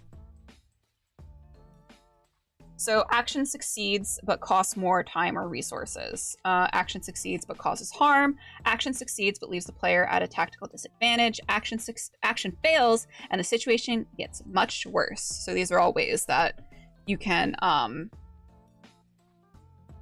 sort of go forward with what happens when someone fails, rather than nothing happens. Here's things that could happen. Maybe the action, what they wanted to do happens, but something bad also happens due to it. Build the tension. Making up house rules. So I'm not going to go over this too much because this is, I like the rules about graded. Yes, I love a graded success. And Kids on Bikes also does that. So Kids on Bikes has a tiered success thing, which I think is very good. And so for Kids on Bikes, there are tiered checks. So a tiered check, you cannot fail a tiered check because there is no chance of failure. So for example, if the characters go to a library and they're looking for information, they can make a tiered check because they're eventually going to find the information. However, the check could determine how much information they actually find. So if they roll really high, they'll find out, they can find like a secret article that's hidden, deep in the library that reveals like further information from them that they wouldn't have found to begin with. Or maybe they roll kind of bad. It's like, well, you find a book on this with the information, but it's sort of vague. It kind of gives you a little bit to go on, but not a whole lot. So I like those kind of tiered checks. And then further into this where, yeah, you fail, but you still accomplish what you wanted to accomplish. Hail Mary, save later. So house rules. House rule or ruling is a new rule you and your players invent. You and your friends are the final game designers of Mothership, and you need to add, remove, or tweak things over time to keep it running. Think of the game as your vehicle, and house rules are the kind of routine maintenance. So pop the hood and let's see what we're working with. So we'll start with the three main types of rulings. Interpretive rulings, so these are common. We don't even think of them as rulings. An interpretive ruling is when you make a decision or judgment call about what would happen in an imaginary situation given all the details you have at your disposal. So procedural rulings, when you decide to use one rule set over another, like a save instead of a stat check, you're making the procedural ruling. You're deciding what the best procedure would be to decide the situation. Systemic rulings. This is what most people think of when they think of house rules. You might change the numbers to dial in the right difficulty or may add new skills more appropriate to your setting. If you make enough of these changes, you might even create a new hack of Mothership. So this is just talking about how to make house rules and when to make house rules. So basically, this is also my sort of my motto when it comes to TTRPGs as a whole. Take what you want, leave what you don't. Hi. If something is not serving you and the table, change it or remove it completely. If you guys figure out a way to make things more fun, then add that in, and that'll just be a house rule for you guys. I don't think that, while I know some tables like following things rule by rule, for me, I like following things as long as, I like following rules and using mechanics so long as they're fun for everyone at the table. And I think that being open to sort of changing those rules can make the experience more fun. Inside jokes. Go away now. Hi! Hello! I know you're wagging your tail. I need 2 hands for this, though.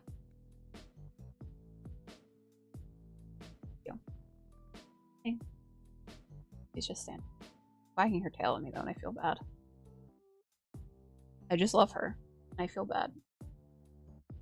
Lay down. Really, don't bark at me. Not bark at me. Go lay down.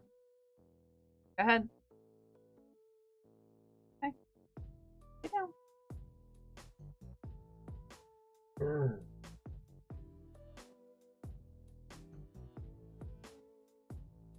Social encounters. Lying and deception. When someone lies to the players, just tell them. When the players lie to other people, let the players get away with it until the consequences catch up with them. House rule for jokes, like no puns or you take 1d6 psychic damage. That'd be dirty. Negotiation. Most people would rather talk than fight. A reputation for violence follows the players. Negotiation requires leverage. Leverage can be anything from blackmail to solving problems for the other party. The more leverage the players have, the better deal they can get. In life or death situations with intelligent beings, remind players that negotiation may give them time to find an escape. Don't kill surrendered players, or they will never surrender. Instead, take the crew to their captor's leader, who wants something from the players in exchange for reward. I like that. I like that a lot. Voices. Don't worry about talking in the character's voice or saying a word for a word what the character says if it makes you nervous. Instead, highlight the key points of what... See, this is what I talk. I'm glad that they have that. This is what I was talking about, where you shouldn't punish the players for not being particularly good or maybe not wanting to roleplay. Every monster is a boss monster. Don't treat your horrors like obstacles meant to be overcome. Instead, treat them like a force to be reckoned with for a session or more, and the players slowly learn their weaknesses and eventually defeat them. Never say, you miss. Whenever someone attacks, something interesting happens. Failed attacks destroy environmental obstacles, kill innocent bystanders, or leave the attacker in compromising positions. Every violent encounter is the worst day of someone's life. In real life, when someone tries to kill you, it's a traumatic event with long-term consequences. Most intelligent beings, if they feel like they are in danger, try to de-escalate or escape rather than trade blows in a fight to the death. Smart enemies are deadly enemies. Don't treat your horrors just like a bundle of numbers. When an enemy takes a wound, it should change tactics. Smart enemies set traps, retreat, ambush, or target the weak. I like that. I like that a lot. Like, you have to think that, like, hey, you're dealing with an intelligent being. They're not just going to keep throwing themselves at the party if the party's beating their asses, you know? Defeat doesn't always mean death. Rescue missions can only happen if the players aren't slaughtered. Try dragging them back to a lair, locking them up at a brig, or cocooning them in webs and leaving them for dead. Ask, what do you do? Frame enemy actions as something that will happen to the players unless they do something to stop it. Failed rolls move the enemy forward and the players back. For a real challenge that speeds up combat significantly, try switching to player-facing rolls in your difficulty settings. So, death. Nasty tactic for target the weak. Nasty tactic, yeah. It's really discouraging when you're playing and having fun and then out of nowhere your character dies. A lot of wardens feel the pressure too. Did I telegraph the danger clearly? Was I being unfair? Should I have changed the dice roll so the players didn't die? A few things to keep in mind. It might happen a lot. Tell the players when they might die. Make every death count. Add their death to the roster. Well. Running investigations. Never make your players roll for clues. Oh, that's interesting. If they look in the right place, ask the right question, search the room, they find whatever information is there. Good investigation games test the players' abilities, not the numbers of their character sheets. It's about what they do. If you just give away the clues without asking for a roll, what's the point of the game? The point is what the players do with the information they find. That's where the game is. Don't hint, but do remind. Don't drop hints to your players to help them. The game will be fun whether they solve the mystery or not. However, if your players have already uncovered some piece of evidence and have since forgotten about it, just remind them. You want to play a game where the players do cool stuff instead of a game where nothing happens because someone forgot to take good notes. Use skills. Use the character's skills, background, and class to inform the kind of information you give out. If a scientist and a marine examine the same corpse, they should get different information out of it. I like that as well. You're gonna have, like... I feel like if a scientist is examining a body, I think they're probably gonna notice more of, like, the chemical things, chemical compositions of stuff, rather than, hey... Or a little meow. Rather than, hey, this guy had a really large, like, he was strangled, he had a claw mark. He died of shock. Marine, I shot him. Hey, Raffle. Only roll when there isn't time. Sometimes it takes time and resources to get information out of a piece of evidence. It's okay to tell players they need a lab for further analysis, or they need to talk to an expert if they want to learn more. And if that take time, they take the time or use the resources, they should get an answer. So they have sort of an example. I'm not going to read all of that. Ships are expensive! Every part of space travel, from building and repairing ships to refueling and buying tickets, is out of reach for most people. Most players don't need to own a ship to enjoy the game. Instead, they should work on a crew, either for the company or the military, or for criminals, or a part of a larger organization who handles all of the costs associated with space travel. That being said, here's a few ways to handle economics of space travel in your game. Don't start with them on a ship. Don't start them with a ship. Just ask them what they want. Skip the paying the bills work. So just like, you don't have to say every time, can you give me 50 schmeckles, please? You know, you don't have to say that every time. That's annoying sometimes. Space is dangerous. Running ship combat is all about staying grounded. Remember, it's a last resort. It's a social encounter. Simple decisions have huge impacts. It's a natural disaster. Ship rounds are encounters. Alien ships break the rules. Another really fucking cool illustration. 50 schmeckles, please.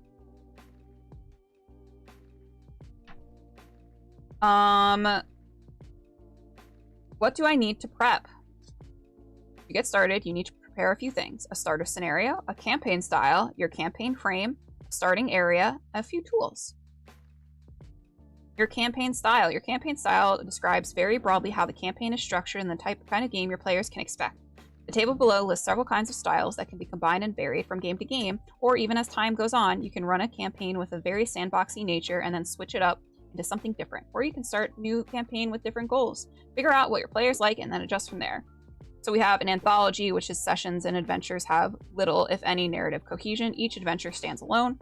Apocalypse play centers around a massive threat to life in the universe. Ensemble players routinely control multiple characters and switch between them as play dictates. Episodic sessions place a heavy emphasis on downtime and role-playing with frequent time skips and slice-of-life encounters. Heroic players are key figures in a large-scale epic struggle with stakes that affect millions of people, if not all of humanity. Narrative players are interested in unraveling a cohesive narrative as part of the background or foreground of play. Open table campaign features a large pool of potential players who may drop in or out on a session-by-session basis. Sandbox players are given a large area of several leads on potential work and can tackle them in any order they wish. Serial players play takes place from moment to moment, day to day, with infrequent time skips. And then you have your campaign frame. Your campaign frame tells players roughly who they are, what kind of work they do, and this is basically just setting up and saying, when you're pitching a game to people, saying, hey, this is going to be a space horror game. You guys are on a colonist ship traveling to this world, and something bad happens. Basically just setting it up like that. So you have space truckers. These are the campaign frames. Like I was just saying. Space truckers, private marines, explorers, dogs of war, corporate inspectors, off-world colonists, crash landers, hyperspace raiders, mining and salvage, bounty hunters. I'm not going to read through all of them. And then it shows you how to create a starting area. So this is it kind of delves into what they did with a map before. and sort of where things are lining up on the map and how to get from point A to point B. Well, they won't for robot butlers. So yeah, this is sort of the galactic map. And again, you create a key of in each area what is in that area with how they get from one area, if there's any important information that they need to gather in those areas, any important people in those areas. You're going to want to make a key for that. They also have factions listed, so what factions are predominant in certain areas, you're going to want to make sure that you note that down. Speaking of factions, how to create a faction. To create a new faction, turn to a new page in your campaign notebook and title it with the faction's name, then write a short description of who they are and what they do. Below, note each faction's VIPs, list of any important members of the faction, location, list of notable locations along with page references to any maps or scenarios you've prepared. Goals, make a list of compelling goals the faction is pursuing. You only need to list goals that affect the players if they are completed rather than the common day-to-day tasks the faction relies on. Using factions. Factions become more useful to you once your players have run into 2 or 3. This naturally creates situations where the players have to choose between competing interests and adds another layer to the game as players seek to navigate this complex web. When a faction becomes an ally, it can offer your players safe ports to take shore leave or other resources that players can bring to bear in completing their own goals. Enemy factions hunt players down and make life difficult for them. Faction goals. Let's see. Roll 1d100 in regular intervals that fit your game's pace. Weekly, monthly, yearly. On evens, the faction makes progress towards their goals. Fill in a box. On odds, the faction has hit an obstacle or roadblock and they need help resolving it. So this is showing sort of how to set up the faction page. Downton Abbey and space. I just want to ship C3PO and R2. You can do that if you want. And then corporate mind map. Open to a new page in your campaign notebook, label it the company. In the center of the page, write the company and circle it. From here, you draw what's called a mind map, essentially a series of connections, important people, subsidiaries, secret projects, and anything else that connects to the ever-present mega corporation you've created. Start thinking of the company this way as a series of tenuous, sprawling connections. Add to it as the time goes on, connecting planets, ports, enemies, and so on. Over time, the amalgamation of loose concepts yields new and interesting results if you let it. Your players will feel the looming sense that the company truly is everywhere. I really like that. I like the thought of just continually adding to something. Like when your players encounter an NPC who maybe they didn't know was part of the company, adding that and being like, yes, this NPC is part of the company and they're working towards this goal. And so that sort of makes the actions that that NPC might have taken a little bit more important. I like mind mapping. I use the Mindomo, but it might switch to Obsidian at some point. I've good night, Raffle. I haven't played around with Obsidian. However, I think I had it downloaded at one point, but it was a little too complicated for my little brain. I think I would probably just do like a physical, like pen and paper for that. If I was going to do it in like the Mothership setting. And this part just goes and talks about how much should a job pay. So it talks about salary, and it gives you sort of a little starter of 500 per month for every trained skill, 1,000 for every expert, 2,000 for every master skill. Hazard pay, what kind of danger they're expecting, skill. Guys I've seen is just start using Obsidian without trying to deep dive before you use it. See, I like watching tutorials on things. Expenses, so when you have to think about jump pay, equipment, travel, contractors, negotiating better rates. So depending on the crew's sort of reputation, they may be able to either negotiate or fail negotiating better rates. Work for trade, goods, favors, room, and board information. So this is basically just you scratched my back, I'll scratch yours sort of vibe. and then make a job board. And I think that's fun. It's kind of like making like a bulletin board when you're in like a fantasy setting. You just make a little job board. So you have the job, the pay, the client, the location, and you have that information available. Pretty much as simple as OneNote, but you can do a lot more. I'm gonna have to look into it a little bit better. This talks about campaign economics. And I think that, and it says here, the shorter the campaign, the less important the economics are. The longer a campaign goes on, the more these tools help. Favors and information are more interesting rewards than credits. Counting every credit spent works really well for tense games where players are always one job away from losing everything. If your players don't enjoy counting every credit, you can focus on notable expenses using the net worth table below as a guide. This is a horror game, not a small business simulator. Upward mobility is statistically impossible. So yeah, that's just, again, here's the take what you love, leave what you don't. If you don't really want to worry too much about the economic situation or the mechanics in the game, they're basically saying, don't really worry about it. It's not something that you really need to worry about, especially if you're running a shorter campaign. And then customizing your campaign, altering the difficulty. Finding the sweet spot for challenging but not discouraging can be tough. Below is a starting list of common house rules, which can adjust the difficulty up or down. If any of these sound like they would work for your group, add them to your house rules. So here are just a couple of difficulty settings that you can use.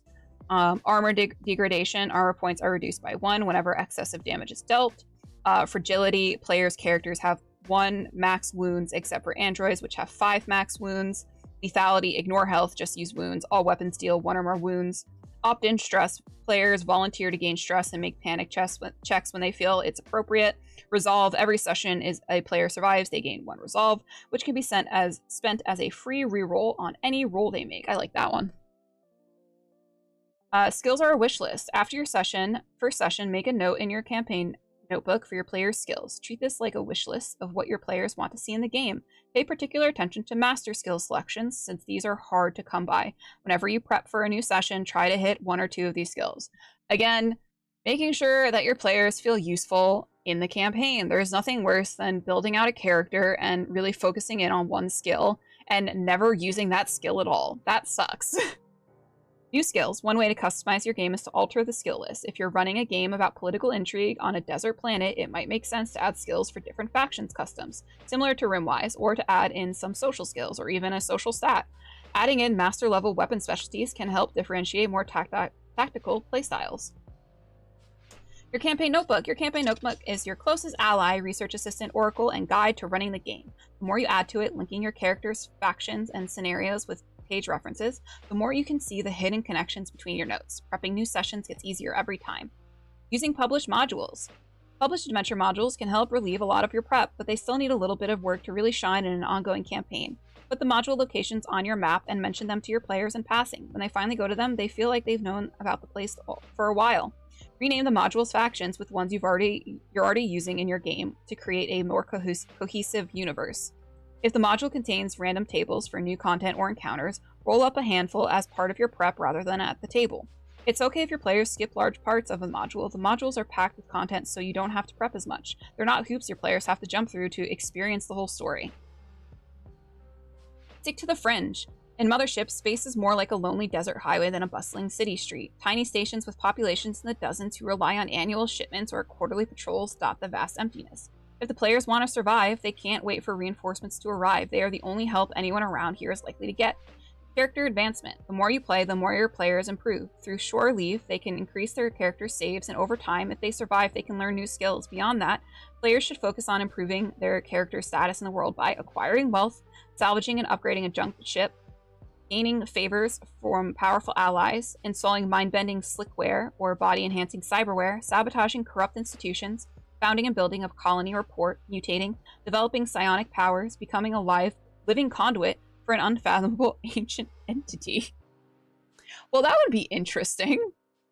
Keeping track of time.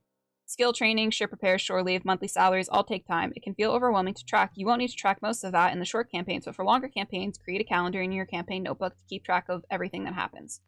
So it talks about skipping time, slice of life sessions. Then we have mixing it up, where it goes deeper into the various horror subgenres. So you have survival, psychological, slasher, creature feature, paranormal, technological, body horror, and then even further, it goes into things that you can delve into in these games, such as being in phobia, colony life, isolation, doppelgangers, paranoia, stalkers, serial killers, monsters, aliens, zombies, cosmic horrors, ghosts, prophecies, occult and witchcraft, demons, AI, robots and androids, virtual reality, parallel dimensions, hyperspace travel, experiment gone wrong, medical horror, mutation, infection, cannibalism. I love cannibalism. And then it lists some recommended media. Obviously Alien from Ridley Scott. We've got the word for the world is a forest. Stars, My Destination, The Long Range, Stalker, The Thing, Blame, Event Horizon, Starship Troopers, Planets, Pitch Black, Diamond Dogs, IBM and the Holocaust, Blind Sight, Sunshine, My Work Is Not Yet Done, Binti, Furnace, A Collapse of Horses, Haunted Cities, Hyper-Normalization, The Hyacinth Disaster, All Systems Red, Luminous Red, Live at the Death Factory. Telling a good story. The game is about what the players do. Instead of plotting events for your players to play through, create compelling situations your players can react to. This centers the game around them and their play rather than you and your story. Create a page for threats in your campaign notebook. Start with a list of 3 major threats that are in the process of happening. For each, detail 3 escalating events that happen if the players don't do anything. Then put those events on a calendar. Check your threats page when you're prepping your session to see if anything has changed. Then work the new event into the scenario. Always track the consequences. Whenever the player fails to save the day, make an enemy, or generally do something disruptive, make a note of it on a Fallout page in your campaign notebook. Between sessions, think about who the player's actions have affected. See if they've made any new allies or enemies, angered any factions, or whether they've generated a new threat. The more the game reacts to the player's actions, the more seriously they take their actions. Story only happens in retrospect. Most of what players remember as the story of the game will be intense moments and encounters that went sideways. They almost never remember the plot. Questions are better than answers. If you frame your game around interesting questions, you'll have fun no matter what. If you frame your game around interesting answers, then the game only works if the players find those solutions. Try starting your campaign off with 3 big questions. Who built the jump gates at Kapaka B? What is Project Emmanuel? What happens to Colony 99? And build your scenarios around those. Don't put the answers off until the end. Just let the players get the answers as quickly or as slowly as they choose to. Use your best ideas first. Don't save them for later when you've built up to it. You'll run out of steam by then. That's very important. Sometimes you're like, ooh, this is a really good idea, but maybe now's not the time. Just do it. Use it. Use your good idea now. Here we have some of the lore that you can choose to use. Run shorter campaigns and sequels. A campaign doesn't have to be a years-long endeavor. Instead, set a clear goal up front. That's why I've been really just wanting to run like really short, like 4 to 6 episode, quote-unquote campaigns. I think like running longer campaigns, like All We've Lost, will end up being like 28 sessions, and I've been in longer campaigns than that at this point. But man, that just seems like forever. Omega sessions. Most campaigns end due to events outside of the game. Things like scheduling, burnout, and lack of interest are the most common complaints. When you start seeing the common symptoms, players are missing more sessions, people can't remember what happened last time, longer breaks between games, it might be time to schedule an Omega session. In an Omega session, you just cut right to the end, whatever the biggest conflict, the greatest reveal, whatever it is that all of this has been heading towards, just skip time, drop your players in for one last session that brings the house down. I like that. I like that a lot, because sometimes there is just that, especially when you're not the player that sort of seems to be like missing the sessions and you're not the one, like you're still interested in the campaign. It's often like, it's kind of sad to be like, just no closure. So I like the idea of having like an Omega session. And then we have a bunch of tables at the end. So we have planets, settlement locale, population, port class, control faction, factions, and more settlements. And that's the Warden's Operation Manual. And I think next time we're going to go over the player survival guide, which will give us how to build characters, I'm pretty sure. How long are your campaigns usually? Well, so this is my first campaign. All We've Lost, which is my D&D 5e homebrew campaign, is my first campaign that I've ever run. And I decided to do it in arcs. So we've done 5 arcs so far. Each arc is between 5 and 6 episodes. And we've got the last 2 episodes happening this week and next week. But I think that that's just too long for me. I think that I would much rather do like 4 to 6 episodes and then have that be it. And then if we come back for like a quote unquote sequel or something else, that's fine. But I want to make I don't know that I want to ever do like a long campaign like that. At least not right now. It's not in the future right now. Not in the stars. But that was our first look into part 1, look into Mothership. So next week will be, not next week, in 2 weeks, we'll be looking at the player's survival guide, which will give us a little mechanic-wise into how to build a character as a player. We're gonna go raid over into, let me look. I think we're gonna go raid over into Crit Hit Chronicles. They are playing Tales of the Valiant, which I think is Kobold Press. Do 50 one-shots in a row before you know it, you'll have a campaign. We're gonna go raid into Crit Hit Chronicles. They are also participating in the celebration of the 1 year birthday of the TTRPG Collective, which I am also a part of. So we're gonna raid into them. Make sure to give them some love. And I will see you guys tomorrow over on Folk and Myth for Vampire. Tomorrow's Friday. Okay. See ya. Bye.